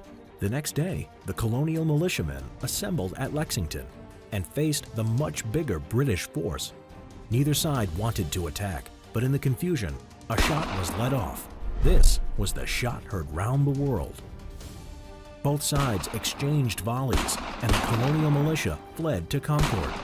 The British redcoats couldn't find the hidden weapons in Concord. Hundreds of militia, known as the Minutemen because of the speed with which they could mobilize, fired on the British redcoats from trees and houses, forcing the redcoats to retreat. The American Revolution had officially begun. Battle of Bunker Hill, June 17, 1775. The Battle of Bunker Hill, which took place on June 17, 1775, was the first time New England soldiers faced the British Army in a pitched battle during the American Revolution. Fought outside of Boston on the Charlestown Peninsula, the battle itself took place in large part on Breed's Hill rather than nearby Bunker Hill. The landscape was hilly and comprised of fenced pastures situated across the Charles River from Boston, an area which would provide strategic advantage for the New England soldiers. When war broke out in April 1775, Boston remained a focal point for the British and colonial forces. 2 months after the battles of Lexington and Concord, more than 15,000 colonial troops had laid siege to the British-held port of Boston. But it had quickly become apparent to the rebels that they had insufficient forces to storm the battlement of the well-defended city occupied by more than 5,000 British troops. And to make matters worse, the British could send reinforcements into Boston without any form of interruption, as the British Navy was the biggest and best in the world, whereas the colonial American Navy was near non-existent. The British commander of the city, General Thomas Gage, was confident they could easily hold out until a relief force could arrive to relieve them. But to be vigilant, General Gage planned to occupy the hills around Boston in order to deny the rebels the opportunity to place artillery there, therefore denying the enemy the chance to bombard both the city and the harbor into submission. By June 1775, British troops received their orders to claim the north and south of Boston, which they saw to be of significant strategic advantage. These plans were subsequently leaked, and the Massachusetts provincial government, in the hopes of gaining an upper hand, ordered a detachment of over 1,000 men to fortify both the strategically important Bunker Hill and neighboring Breed's Hill that overlooked the harbor at Boston. Owing to their strategic position from which artillery fire could penetrate the city, Breed's Hill and Bunker Hill became a stronghold for the colonial forces. Led by Colonel William Prescott, nearly 1,000 colonial militiamen fortified Breed's Hill, which was closer to Boston than Bunker Hill, where only minor defenses were built. It's unknown if Prescott ignored orders to fortify the original target of Bunker Hill or was simply ignorant of the geography there, as Bunker Hill was the better option, being higher and more defensible. The rebels worked frantically through the night, fortifying their position, hastily constructing a small temporary earthen redoubt with 6-foot-high walls. And at the northern part of their defenses, they had even placed a stake about 100 feet in front of their line, with the orders that once any British troops moved past it, they were to open fire. With their improved position, it was the hope that the provincial forces could compel the British troops to leave and evacuate their ships. The colonists were without a real navy, and the presence of the British Navy posed a serious threat. When British Major General William Howe and Brigadier General Robert Pigott heard about the colonists' effort, they made their way toward Breed's Hill with roughly 2,300 troops. It was not until just before sunrise the next day that the British saw what was truly going on. General Gage was shocked to find a large and well-organized enemy force now controlling the high ground above Boston Harbor. Fighting was initiated by the British Royal Navy's 20-gun post ship, HMS Lively, and their coastal batteries consisting of 128 guns. The first assault by the British proved unsuccessful. Despite the superior naval power of the British, most of their cannon fire fell short and was therefore largely ineffective in bombarding the colonial emplacements. It had, however, managed to scare many of Prescott's men, who fled the battlefield in fear. But soon it became apparent that the bombardment was having little effect and it was just wasting valuable ammunition. So next it was decided to quickly organize an attack on the colonist troops' position, fearing that they would place heavy cannons there anytime soon. After much deliberation on whether or not to attempt to starve out the enemy forces at Breed's and Bunker Hill by cutting them off from the mainland, British General Thomas Gage decided instead on a swift frontal attack. During this time, Prescott's men continued to fortify their position, expanding their fort and preparing for a frontal assault. At midday, led by General William Howe, British troops began to launch their assault. The attacking British forces consisted of companies of regular light infantry, grenadiers, and Royal Navy Marines. They firmly believed that they were facing ill-disciplined, irregular part-time militia, which would be no match for their professional and well-trained British troops. British forces hoped to outflank their enemies by using the initial wave of attack as a feint, and to send their second wave of men to march to the right of the enemy's position, therefore surrounding the resistance inside the redoubt. The colonial forces were outnumbered and inexperienced, but managed to deter the British forces' initial attack. Many American soldiers at the beginning of the Revolutionary War were embattled farmers and untrained in battle. However, the leadership of the colonial forces proved effective. It is said Colonel Prescott had his men conserve their ammunition, instructing them, "Don't fire until you see the whites of their eyes." Whether Prescott actually said this or not, one major obstacle facing the British was the landscape. The tall grass leading up to the enemy's redoubt covered much of the hazardous terrain and obstacles that would hinder General William Howe's attack. To make matters worse for the British, New Hampshire Colonel John Stark brought additional reinforcements. The British marched in line formation, negotiating fences and other obstacles in their way as they approached the colonial forces' line. On their way there, they were harassed constantly by enemy sniper fire from Charleston. Their arrival was met with a fierce flood of musket fire that initially caused the British to retreat. Reportedly, many of the militiamen had experience on the frontier, and many of Stark's reinforcements were described as crack shots who could bring down a squirrel from a high branch or stop a partridge in flight. In one contemporary account, the British were described as having been mowed down as if by the sudden sweep of a scythe. The British responded to their defeat by shelling the village of Charleston, destroying many homes. They hoped that the fire caused by this shelling might provide a smokescreen to disguise their second advance. The second assault by the British was no less successful, as British soldiers struggled to march up the hill towards the colonists' stronghold, and a light breeze had scattered their smokescreen. They were once again picked off by colonial musketeers, and the British line was broken.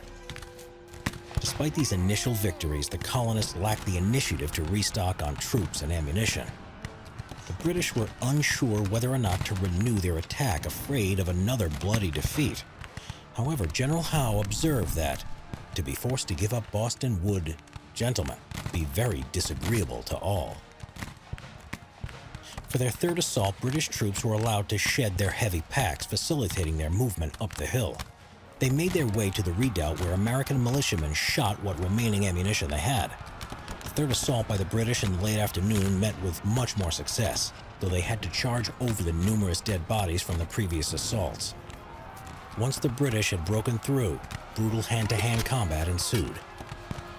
It was quickly over as General Gage's well-trained British troops used their bayonets and sabers to great effect against the colonial troops who had no such weapons. Though the rebels suffered heavy casualties while retreating, they fell back in good order and avoided being encircled. Despite it being a victory for the British, having taken the rebel-held position and capturing or destroying the 5 of 6 cannons the enemy had already brought up onto the hills, it was nevertheless a bittersweet victory. Ultimately, the British won the so-called Battle of Bunker Hill. The American casualties were around 450 soldiers, while the British casualties amounted to around 1,000. Significantly, the British lost a large number of irreplaceable officers, including a lieutenant colonel, 2 majors, and 7 captains. Despite their victory, they suffered heavy losses and acknowledged how formidable their opponents were. General Howe, who lost all of his staff as casualties during the battle, later said that the success is too dearly bought. Bunker Hill, generally considered a Pyrrhic victory, an accomplishment negated by casualties and the overall toll of the battle, prompted the British to change their battle tactics. These events forced the British to consider the possibility of a long, drawn-out war against the American colonists. And in direct response to the Battle of Bunker Hill, the British King, George III, signed the Proclamation of Rebellion. This formally declared what the colonists were doing was treason, and that the rebellion would be suppressed by any means necessary. In 1777, with winter setting in and the British at Philadelphia, George Washington chose to make the winter camp at Valley Forge. So what was life like at Valley Forge? The Continental Army was on the brink of collapse. There wasn't much to eat. The troops dined on a meal of rice and vinegar, or fire cakes, a gross mixture of flour and water. As well as short food supplies, there was a lack of clothing, blankets, or shoes. The lack of shoes made the soldiers leave bloody footprints in the snow. Disease spread quickly throughout the camp because of the crowded tents and cabins. Typhoid fever, pneumonia, and smallpox took the lives of many soldiers. Washington was desperate to keep his troops from deserting. He made lashings and shooting by firing squad as punishment. The winter at Valley Forge might have signaled the end of the American Revolution, but George Washington didn't give up. Prussian General Friedrich von Steuben joined the camp and trained the Continental Army. The French joined the American fight for freedom, sending military supplies and troops. George Washington could now focus on his strategies to defeat the British. In March 1778, Washington led his troops with their confidence restored out of Valley Forge to face the British again. Inventions. The Tesla coil, 1891. The inventor, Nikola Tesla, had dreamed of supplying the world with electricity wirelessly. Tesla developed a device in 1891 which could produce bolts of high-voltage electricity, known as the Tesla coil. The device has a primary coil which passes a current onto a secondary coil, creating a high voltage and low current, which shoots out a lightning-like discharge. Tesla put on demonstrations showing how the Tesla coil could be used to power light bulbs wirelessly nearby. He also held the light bulbs up close to the Tesla coil, powering them without harm to himself. From 1899 to 1900, Tesla built a new laboratory in Colorado Springs, and it is here that he built a larger version of his Tesla coil called the magnifying transmitter. It measured 51 feet or 15.5 meters in diameter and could reach outputs of up to 12 million volts. With this version of the Tesla coil, the inventor could light up 3 incandescent bulbs at 100 feet or 30 meters away. One night, the magnifying transmitter overloaded during an experiment, burning out the power station and turning the town dark, terrifying the locals. In 1901, with funding from businessmen, Tesla built his next larger transmitter, this time in New York, named the Wardenclyffe Tower. Tesla had acquired the investment by pitching his proposed world wireless system as a way of communicating across the world by broadcasting messages, as well as delivering electricity wirelessly. Physicist and radio pioneer Guillermo Marconi would send the first Atlantic wireless transmission in 1901 using Tesla's ideas, but Tesla was not interested in wireless messages as much as wireless power. Nevertheless, while wireless messaging worked, there was no proof that wireless power could work beyond a short range. By 1904, Tesla's investors had pulled out, and with staggering debts, the Wardenclyffe Tower was eventually demolished in 1917. In the early 20th century, the Tesla coil would be used for a number of things, including radios, medicine, X-rays, electrotherapy, and for entertainment. But in the present day, the Tesla coil has been replaced by more modern circuitry. Ford Model T, mass production automobile. Before the Ford Model T, the motorcar industry was laborious and expensive. Parts were sourced from several suppliers, and the customer could customize the bodywork. Cars, therefore, were limited to the wealthy. The Model T, or Tin Lizzie, was introduced in 1908 and was easy to drive, maintain, and repair. Its engine could run on gasoline, kerosene, or ethanol, and it had a top speed of 40 to 45 miles per hour. In 1913, at Highland Park, Michigan, Henry Ford's Model T revolutionized a moving assembly line on a mass scale, as standardized car parts were added on by workers who were trained to perform one task. This cut costs of production dramatically and made it the first car to be affordable to most Americans. In 1908, the Model T was selling at $850, but by 1925, it cost $250. In 1918, the Model T accounted for half of the cars on the roads. The car came in gray, green, blue, and red, but in 1914, Henry Ford reduced costs by using black paint for the first time on the Model T, which was cheap and durable.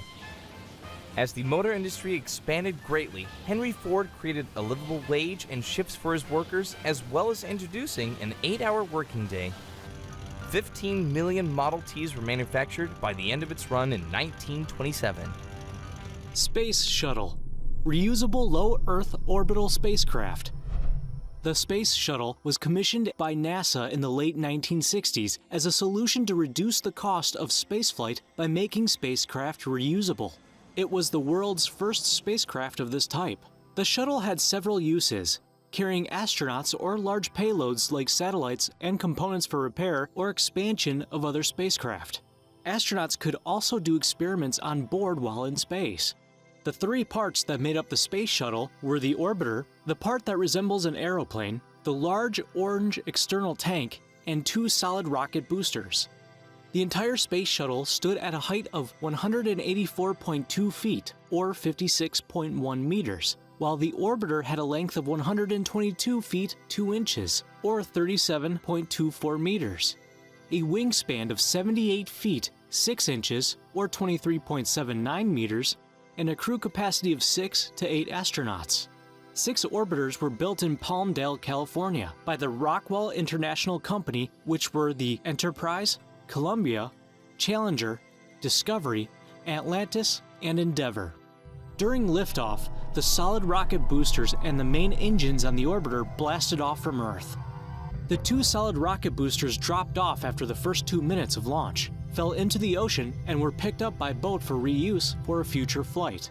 The external tank provided the liquid hydrogen fuel and liquid oxygen oxidizer to the orbiter's engines. It would drop off once it had provided all its fuel and break up over the Earth's atmosphere, therefore making it unable to be reused. When the shuttle orbiter returned to Earth, it landed like a glider on a runway, using landing gear and a parachute to slow it down. The first Space Shuttle Orbiter Enterprise was constructed in 1976, but had no orbital capabilities and was used for approach and landing tests. The first orbital mission, STS-1, was on April 12, 1981, coincidentally on the anniversary of the first human spaceflight. It would see the orbiter Columbia orbit the Earth 37 times and return on April 14th. From then on, the shuttles conducted cutting-edge research and launched satellites into space. On January 28, 1986, on its 10th flight, the Space Shuttle Challenger broke apart 73 seconds into its flight, killing all 7 crew members on board. A later disaster would also happen on February 1, 2003, when Columbia disintegrated during re-entry into the atmosphere, killing all 7 crew members. The Endeavour began construction out of spare parts from old space shuttles in 1987 to replace the Challenger. It would lead the first space shuttle mission in the assembly of the International Space Station in 1998. After 135 missions, the Space Shuttle's last mission would be in 2011. The cost of the Space Shuttle program as of its retirement is $210 billion, while each launch cost around $450 million to $1.5 billion per mission.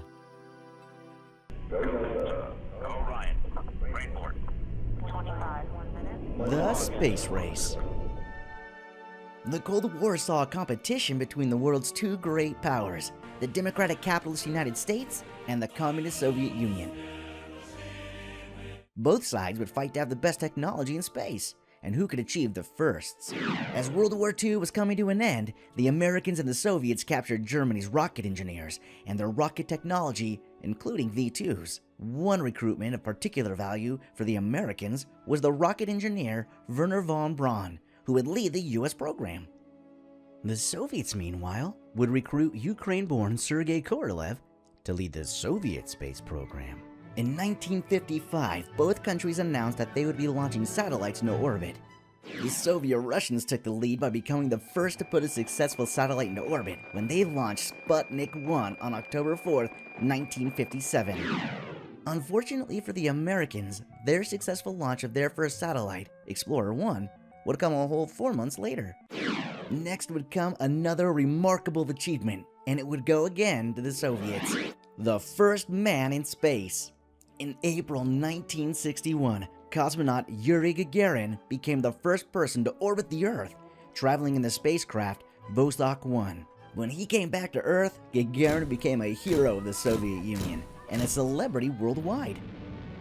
The lagging US launched the Freedom 7 3 weeks later, and astronaut Alan Shepard became the first American in space. The Americans were embarrassed at being behind the Soviet Union, and on May 25, 1961, President John F. Kennedy made a bold claim to Congress that America would be the first to land a man on the moon, and they would do it before the end of the decade. The Apollo program was launched. Meanwhile, in February 1962, John Glenn became the first American to orbit Earth, and on June 16, 1963, Soviet cosmonaut Valentina Tereshkova became the first woman to travel into space. NASA now had an increase in its budget to achieve its daunting goal of putting America on the moon first, and by the end of the decade. As well as the Apollo program, it launched the Gemini program, which would develop the technology needed for the former. Gemini would see the first American, Ed White, to walk in space, although the Soviets achieved the first when Alexei Leonov achieved a spacewalk for 12 minutes and 9 seconds a few months before. And Gemini would also see the first docking of 2 spacecraft together in Earth's orbit. After many test flights, training, and experiments, the Apollo 11 spacecraft was launched into space on July 16, 1969. On board were U.S. astronauts Neil Armstrong, Edwin Buzz Aldrin, and Michael Collins. It was not smooth sailing. Malfunctions came up, and the lunar module named the Eagle had to be landed manually. On July 20th, 1969, the Eagle had landed on the moon's surface. Neil Armstrong stepped outside, becoming the first man to walk on the moon. He would say those famous words, "That's one small step for man, one giant leap for mankind." By landing on the moon first, and with Soviet lunar landing attempts failing between 1969 and 1972, America had won the space race. And now that it had been achieved, interest in the lunar missions was dying down. By the 70s, US-Soviet relations improved, and in 1975, a joint program between the two powers called the Apollo-Soyuz mission would send 3 US astronauts aboard an Apollo spacecraft and dock in orbit with the Soviet Soyuz vehicle. The first joint US-Soviet spaceflight and the handshake between the commanders of both crafts symbolized the improvements of US-Soviet relations in the late Cold War. What simple invention ended the Wild West? In the mid-1800s in America, the West was untamed. But the same invention that would devastate the battlefields of World War I and imprison people in camps in the 20th century would eventually change that. Its infamous nicknames were the Thorny Fence or the Devil's Rope. This was barbed wire. The first practical barbed wire came from Michael Kelly from New York in 1868. Others tried to patent their versions as well, but the most definitive design was patented on November 24, 1874 by Joseph Glidden, who was a farmer. His version was sturdier than the others. It consisted of one wire holding sharp metal barbs along its length. A second, barbless wire, was twisted around this first wire, thus doubling its strength and stopping it from sliding around. In the same year that it was patented, 32 miles or 51 kilometers of wire was produced. This solved the problem for farmers in the Wild West, as it was difficult to settle the land, which the Homestead Act of 1862 had enabled. Before barbed wire, the West was better suited to cowboys or cattlemen who followed the law of the open range, which meant they could graze freely where they liked. Without protection via fences, their cattle would trample and eat farmers' crops with ease, so establishing a farm was impossible. Barbed wire solved this problem for farmers. Before barbed wire, wooden fences were used. However, this proved expensive and difficult to build because lumber was in short supply. Building walls out of rocks was also difficult, as stone was scarce as well. Even thorn bush hedges to put off cattle were used, but they grew too slowly. All of these solutions did not hold up well against extreme weather. A pre-barbed wire fence was also ineffective because there was nothing to keep cattle at a distance, so when they pressed against it, it just broke. John W. Bedamillion Gates promoted the barbed wire in Texas, describing it as lighter than air, stronger than whiskey, cheaper than dust. It is said that he made bets to see if a Texas longhorn could trample past the barbed wire. Initially, it seemed like a fragile fence to the spectators, but the longhorns couldn't break past it, which convinced people to buy this new revolutionary product. The demand skyrocketed. The use of barbed wire spread fast, and because it dramatically changed the West, caused a lot of conflicts. Cattle that got too close to the barbed wire were wounded and often died. Access to grazing areas and water was now very difficult, and barbed wire fences were even placed on public land. When barbed wire was put up by larger scale cattlemen, smaller scale cattlemen cut it to get access to grazing land and water. Armed gangs were often employed to cut the wire at night and left warnings against rebuilding. Sometimes this ended up in violent shootouts. Things got so bad that fence cutting was soon made a felony. Native Americans called it the Devil's Rope, as the barbed wire enabled farmers to finally stake out their property, which had actually been Native American territory. With barbed wire, cattle could be confined to designated areas while keeping other cattlemen's animals away, so cowboys were no longer needed to handle and control cattle. The open range was now closed. The M1 Abrams, main battle tank. The M1 Abrams main battle tank goes back to the 1970s as a replacement for the M60 Patton tank. The tank's origins start with the MBT-70, or Main Battle Tank 1970. a project developed by the United States and West Germany that would produce a more maneuverable and cheaper vehicle than the M60. Development of the MBT-70 went over budget, and West Germany withdrew out of the project, while in the United States, Congress had to be convinced to continue the project in a cheaper and more simplified form as the XM803. This was still too pricey, and Congress pulled the plug on the project entirely. However, as the M60 became more obsolete for the needs of the modern battlefield, Congress ignited the XM1 tank program. In June 1973, the Chrysler Corporation and the General Motors Corporation were awarded a contract to each design a prototype for the XM1. Chrysler's design was chosen in 1976 for development of the M1, later named the M1 Abrams in honor of General Creighton Abrams. The tank would enter service in 1980 and would be manufactured by General Dynamics Land Systems from 1982 after Chrysler were forced to sell their military division. The crew of the M1 Abrams consisted of a commander, a gunner, loader, and driver. The M1 was armed with a 105mm gun, and its upgraded version, the M1A1 Abrams tank, and then the M1A2, produced from the mid-1980s, features a 120mm smoothbore gun. It can fire a variety of rounds depending on the situation, including sabot and high-explosive anti-tank rounds.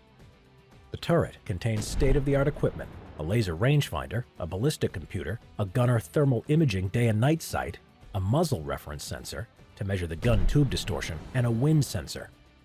The gunner's seat locks him onto the target, stabilizing his aim, regardless of how much the tank is being thrown around by the terrain. The Abrams can engage and destroy enemy tanks a mile away. Secondary armament includes 2 M240 machine guns, one coaxial within the turret, and one in the front of the loader's hatch. A 50 cal is also mounted in front of the commander's hatch. The tank protects the crew with special Chabram armor, a British invention which uses conventional steel armor and spaced ceramic armor tiles, effective against modern anti-tank weapons. The M1A1 introduced new armor featuring dense depleted uranium sandwiched in between 2 steel sheets. Most of the armor details remain classified, so that tank crew security and survivability is not compromised. Inside, the ammunition is kept in armored storage compartments so that it cannot harm the crew if it is set off. An air filter system also protects the crew from chemical or biological attacks.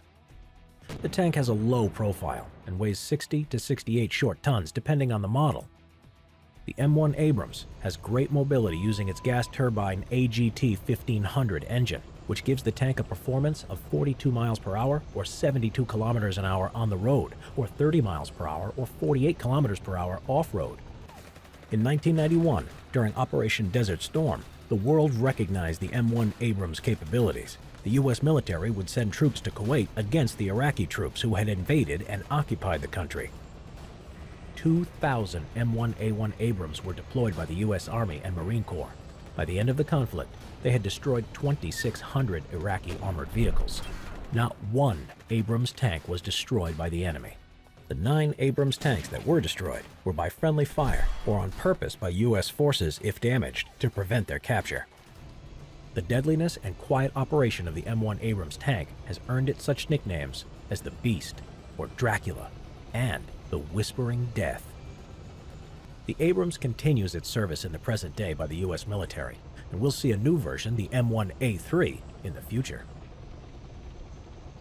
In 1945, with a flash of light, the world entered the nuclear age. For better or worse, humanity has managed to harness the boundless potential of nuclear power. During the opening of the Cold War, it was believed that the splitting of the atom would be the solution to even the most mundane problems. With the power of science and more than a little bit of creativity, American engineers applied nuclear power to a tank design, or at least they tried to.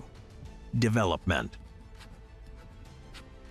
After the Second World War, the United States was in need of updated tanks should the Cold War turn hot. At a defense conference, Operation Question Mark was proposed, a project designed to create the next generation of tanks. The only restriction on the project was that the tank had to be ready for production by 1961, the hope being to create something so out of the box that the Soviets would have no countermeasure for it. Several experimental tanks were proposed as a result of this project, including the sleek Rex and the lightweight Wasp, and the one-man tank and helicopter hybrid, the Falcon. Stepping up to the challenge, automobile manufacturer Chrysler began the development of their own tank, dubbed the TV-8. The concept was for an all-purpose design that could handle multiple roles, amphibious to cross waterways without the need for bridges, an extensive range that mitigated the need for constant refueling, and was resistant to the conditions of a nuclear-blasted landscape that it may have operated under. A single prototype of this revolutionary design was made before the project was shelved.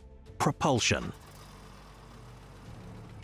The only prototype of the TV-8 was fitted with a Chrysler 8-cylinder 300-horsepower engine, which powered a pair of electric motors, which in turn drove the road wheels. This was only used as a temporary measure to demonstrate proof of concept. The real power plant would come later. There were several options considered, including a gas turbine electric drive, a hydrocarbon-powered vapor cycle engine, and something much more radical. The final version of the TV-8 would be propelled by an internal nuclear fission engine. The exact makeup of this engine is unknown, as it was never fully developed before the project was halted. However, it can be assumed that it would utilize fission, or the splitting of uranium atoms, which would generate heat, causing water to be converted into steam, which would turn a turbine powering the motors. The concept of a nuclear energy power source has been successfully used on ships and submarines, but has never been implemented on land vehicles. The reason for this was a matter of efficiency. Uranium is energy dense, with a pound of the element providing 108,000 times the amount of power as the same weight of diesel fuel, giving the vehicle a theoretically indefinite fuel range. This would free up logistics systems, which would be at risk in the event of open warfare between the nuclear-armed superpowers. Design.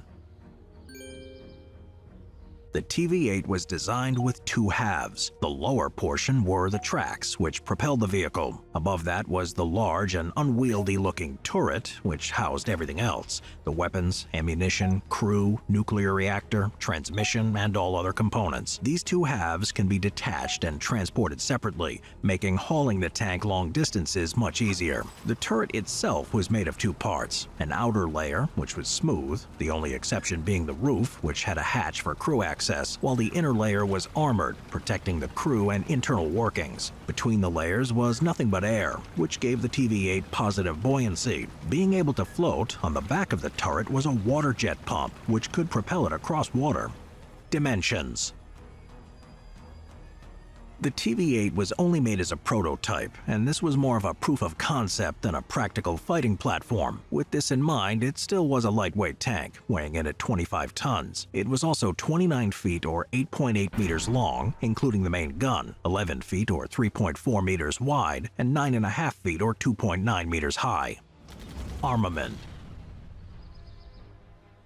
The TV-8 was designed with the intention of facing down Soviet tanks on the open battlefields of Europe. It was heavily armed with a 90mm T-208 main cannon, which would be powerful enough to destroy enemy armor. The gun would be fixed in place, unable to elevate or depress on its own. A pair of hydraulic cylinders would raise or lower the turret as needed, though. Unfortunately, the exact configuration of this system has been lost to history. A hydraulic loading arm would also assist in loading the cannon. There was also a proposal for the main gun to use a liquid propellant rather than the conventional solid gunpowder. The propellant would be injected into the firing chamber behind the projectile and ignited, eliminating the need for shell casings. Furthermore, the liquid propellant could be held in tanks of any shape or size, making storage much easier than conventional shells. Due to technological limitations, this idea was abandoned. For protection against infantry, it had a pair of 30 caliber machine guns mounted coaxially in the turret. There were also plans for a 50 caliber machine gun to be mounted on top of the turret. This would be operated remotely by a crew member inside.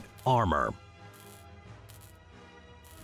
The exact armor protection of the TV-8 is difficult to determine, since the only prototype was a wooden mock-up, though some information can be gleaned from the surviving blueprints. Plans indicate that the sides of the turret would be about 3 inches or 80 millimeters thick. The front of the turret was around 2 3/4 inches or 70 millimeters thick. Like many tanks, this was improved with the use of sloped armor, a concept taken to its extreme. The front of the turret conical in shape with a 68-degree bend, and the sides 45 degrees, much steeper angles than on more conventional tanks, and gave the TV-8 its distinctive eggshell silhouette.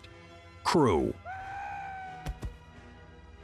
The TV-8 was designed to accommodate a crew of 4, all of whom would be situated within the turret. The driver was located on the front left, next to the main gun, while the gunner would be situated on the right-hand side. The loader would be located behind the gunner, while the commander would sit behind the driver. It's presumed that the driver would see the outside of the tank with a series of telescopes, though this cannot be confirmed due to the lack of any specific information. What is known is that the commander would be able to view the outside world through a series of closed-circuit television screens. In addition to giving him a view of the outside world, this also meant that there were fewer openings, which would prevent the crew from being blinded in the event of a nuclear blast.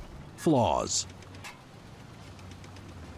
The TV-8 was experimental, a radically new concept in tank design that was the product of Cold War designers' imagination being given a free rein. While innovative in concept, it was far from a practical design though. Foremost was the power plant. In theory, this would streamline logistics, enabling it to have an extended range on a minimal amount of fuel. In practice, this would be a dangerous setup. Any nuclear reactor, no matter how well insulated, would constantly bathe the crew with radiation and would permeate into the vehicle itself. On some nuclear-powered ships, for instance, there can be up to 100 tons of lead shielding to protect the crew. A reactor on a tank would not be that extensive, but any amount of lead sufficient enough to block out the radiation would also add so much weight as to render the tank too heavy to operate effectively. As a result, crews would continuously have to rotate out of service in order to avoid the health issues of radiation exposure. Repair crews would likewise be exposed to high amounts of radiation and would require specialized equipment and protective gear for even the most routine maintenance. Should the tank be hit on the battlefield or even simply crash into an object,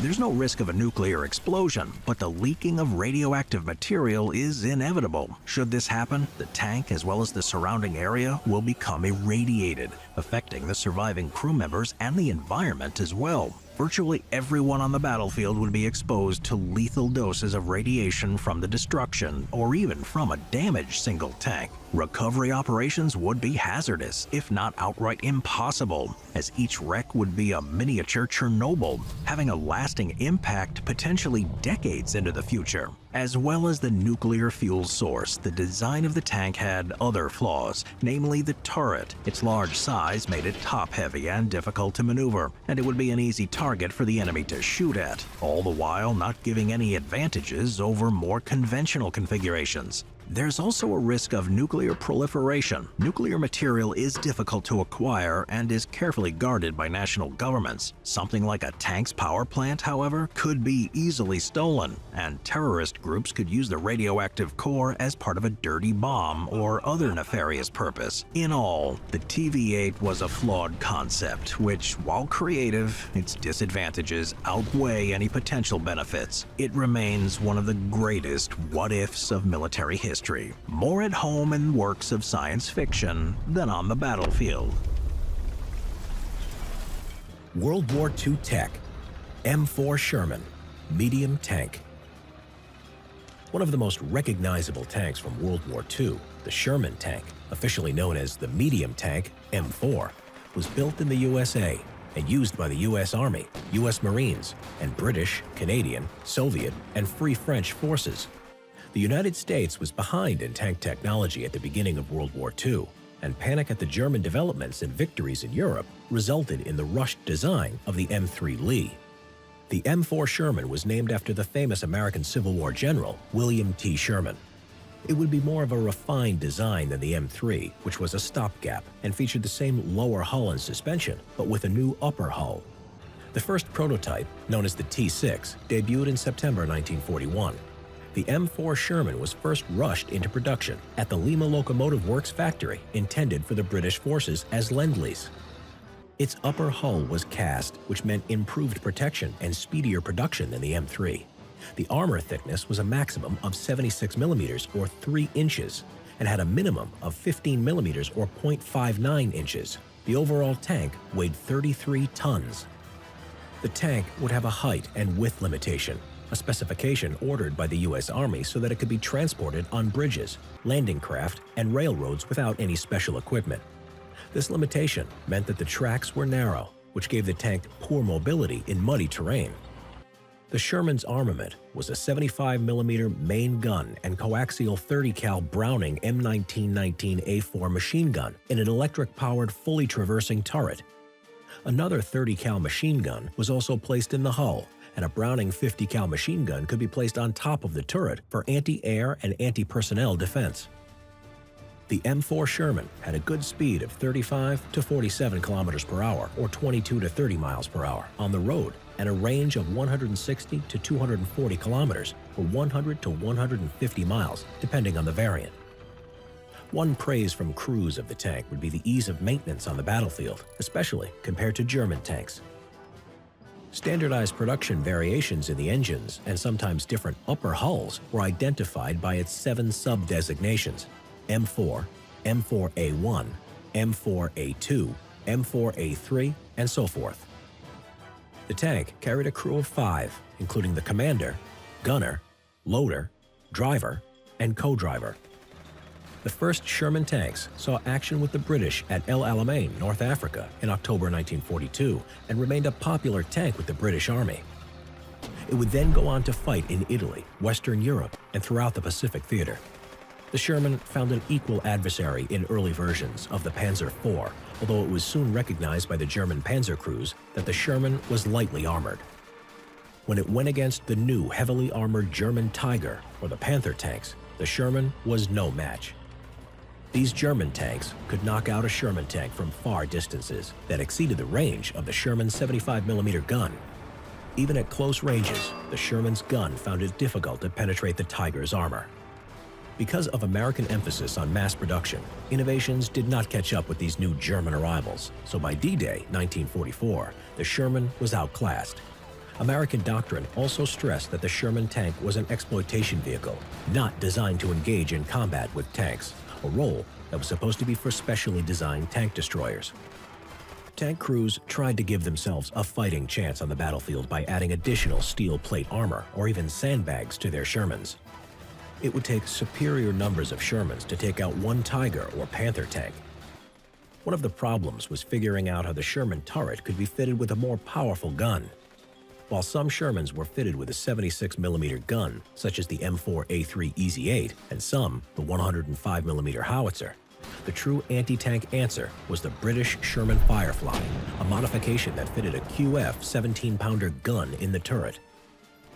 Overall, the use of sheer numbers and combined arms with air support would help the Sherman tank combat its own drawback when taking on the enemy on the battlefield. The M4 Sherman was mass-produced by the American industry at a staggering scale, with 49,234 tanks produced. Many variants were produced beyond its armor and gun upgrades, including a flamethrower, rocket launcher, bulldozer blade, amphibious DD, mine flail, and engineer variants. The Sherman would see action in many post-war conflicts, including the Korean War, the Suez Crisis, the 1948-1967 Arab-Israel Wars, and the Vietnam War. Shotguns, World War I. When the Americans entered the war, they brought with them the combat shotgun. As a close-range weapon, it was highly effective for clearing a German assault on a trench or clearing German positions such as dugouts or buildings. The Winchester Model 1897 was a popular pump-action shotgun with American civilians and the military before the war, and it is said that General John Pershing was a big supporter of U.S. troops being issued with such shotguns in World War I because of their effectiveness during the Philippine insurrection. To suit its military role, a trench-grade version of the Model 1897 was designed based on what they had observed from the first 3 years of the war. The M1897 trench-grade shotgun featured a perforated steel heat shield over the barrel which protected the soldier's hand from overheating, and a bayonet lug for an M1917 bayonet. The weapon could also be slam-fired, meaning all 6 buckshots could be fired like a crude automatic shotgun by holding down the trigger and working the slide. It has also been said that soldiers who were skilled trap shooters were employed with the shotgun so they could shoot enemy hand grenades mid-air. However, this would have been very difficult and impossible during nighttime raids. The initial paper-hulled shotgun shells of the M1897 were unsuitable for the damp conditions of the trenches, as they were prone to swelling up and jamming the weapon. To alleviate this, brass cases were developed. American soldiers and Marines equipped with shotguns had such formidable firepower in their hands that they referred to the weapon as the trench sweeper or trench broom. The use of the Winchester Model 1897, along with the Model 1912 and various Remington models by the American troops, gained protests from the German side who alleged that the shotgun was prohibited by the law of war and that it caused unnecessary suffering. When the Americans refused to stop using the weapon, German High Command threatened to execute any American soldier who had been caught with a shotgun or shotgun shells. The M1928A1 Thompson submachine gun. First used in the Nicaraguan expedition by the U.S. Navy and Marines, the M1928 Thompson was the first submachine gun used by U.S. Armed Forces. The design by General John J. Thompson was complicated yet reliable. It utilized the Blish lock to delay the opening of the bolt when fired, which made the M1928 Thompson a delayed blowback firearm. It weighed a hefty 10.8 pounds and fired around 700 rounds a minute from either 20 to 30 round box magazines or 50 to 100 round drum magazines. Its cartridge was the .45 ACP. With war in Europe looking inevitable, the U.S. Army officially adopted the M1928A1 in 1938. The M1928A1 had a horizontal grip and sling swivels instead of the iconic vertical grip. When early M1928s came in for repairs, they were commonly upgraded to the M1928A1 grip and sling swivel. After the U.S. entered the war, production of the M1928A1 Thompson was put into high gear. To speed up production, the rear sight was replaced with a simple aperture. The M1928 and the M1928A1 Thompson saw use throughout the war. Cold War gadgets. The Cold War was a time of espionage between the CIA and KGB and other organizations. Technology played a key role in an agent's inventory. Gadgets were well disguised and portable. Some were even deadly. Now declassified, let's look at what gadgets a spy might have on them to complete their mission. The Bulgarian umbrella. This deadly umbrella had a hidden pneumatic device that could inject a small poisonous pellet containing ricin into the victim. The weapon was allegedly used in the assassination of Bulgarian dissident writer Georgy Markov on September 7, 1978, in London by the Bulgarian Secret Service and the KGB. Spy shoe with a heel transmitter. The KGB installed a microphone and transmitter in the heels of shoes to broadcast conversations containing sensitive information to a nearby monitoring station. The device was activated by pulling a pin out in the hollowed-out heel, broadcasting until the batteries ran out. The glove pistol. Originally invented in World War II by Stanley M. Haight for the U.S. Navy as a concealed assassination weapon, the KGB later copied the idea for their own use. The pistol is activated when the user makes a fist and fires when the target is punched. The lipstick gun. This weapon used a 4.5mm gun mounted inside of a tube of lipstick used by KGB agents. This outlandish gadget was often nicknamed the Kiss of Death. The Minox spy camera. This camera was developed in 1937, but saw popular use in the Cold War by spies who needed to take photographs of enemy documents. The Minox could take 50 high-resolution pictures without reloading. The camera was small enough to fit in the palm of your hand and could be concealed in a disguised case, like a hollowed-out shoe brush. The disappearing ink pen. Invisible ink pens were used by spies to write secret messages. Once the message was written on the paper, it would begin to disappear over a few hours. If the letter ever fell into the wrong hands, the evidence would already be gone. The hollowed-out coin. These coins appeared normal at first glance, but could contain microfilm or microdots inside. They were opened by inserting a needle into a tiny hole on the front. The FP-45 Liberator.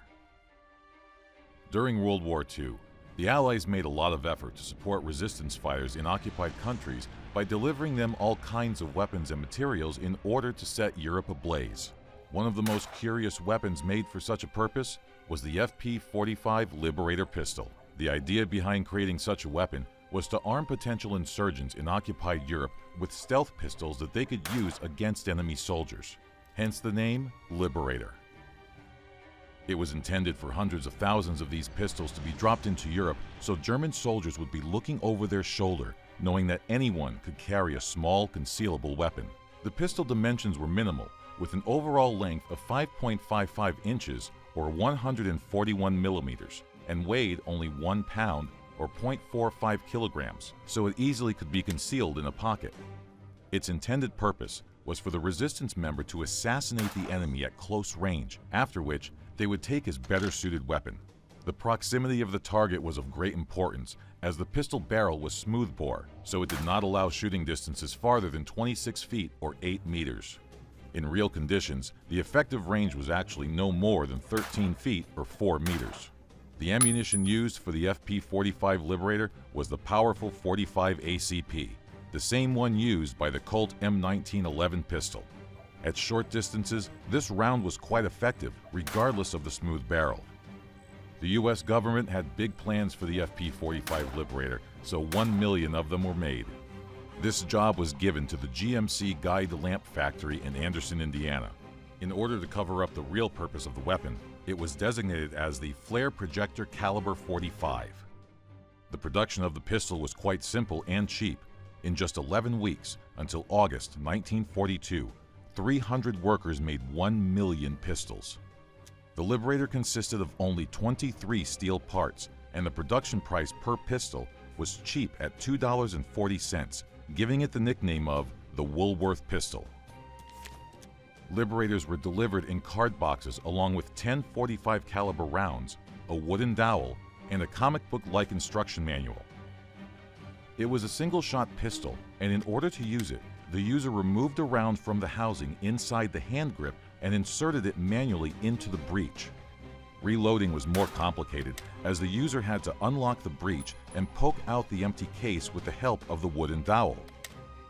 Despite big plans, Liberators were never used on the scale that they were planned for. Only a small portion of the entire production run reached resistance fighters in Europe and the Pacific, and there is no written evidence of anyone using it with success. After the war, most were either thrown into the sea or melted down.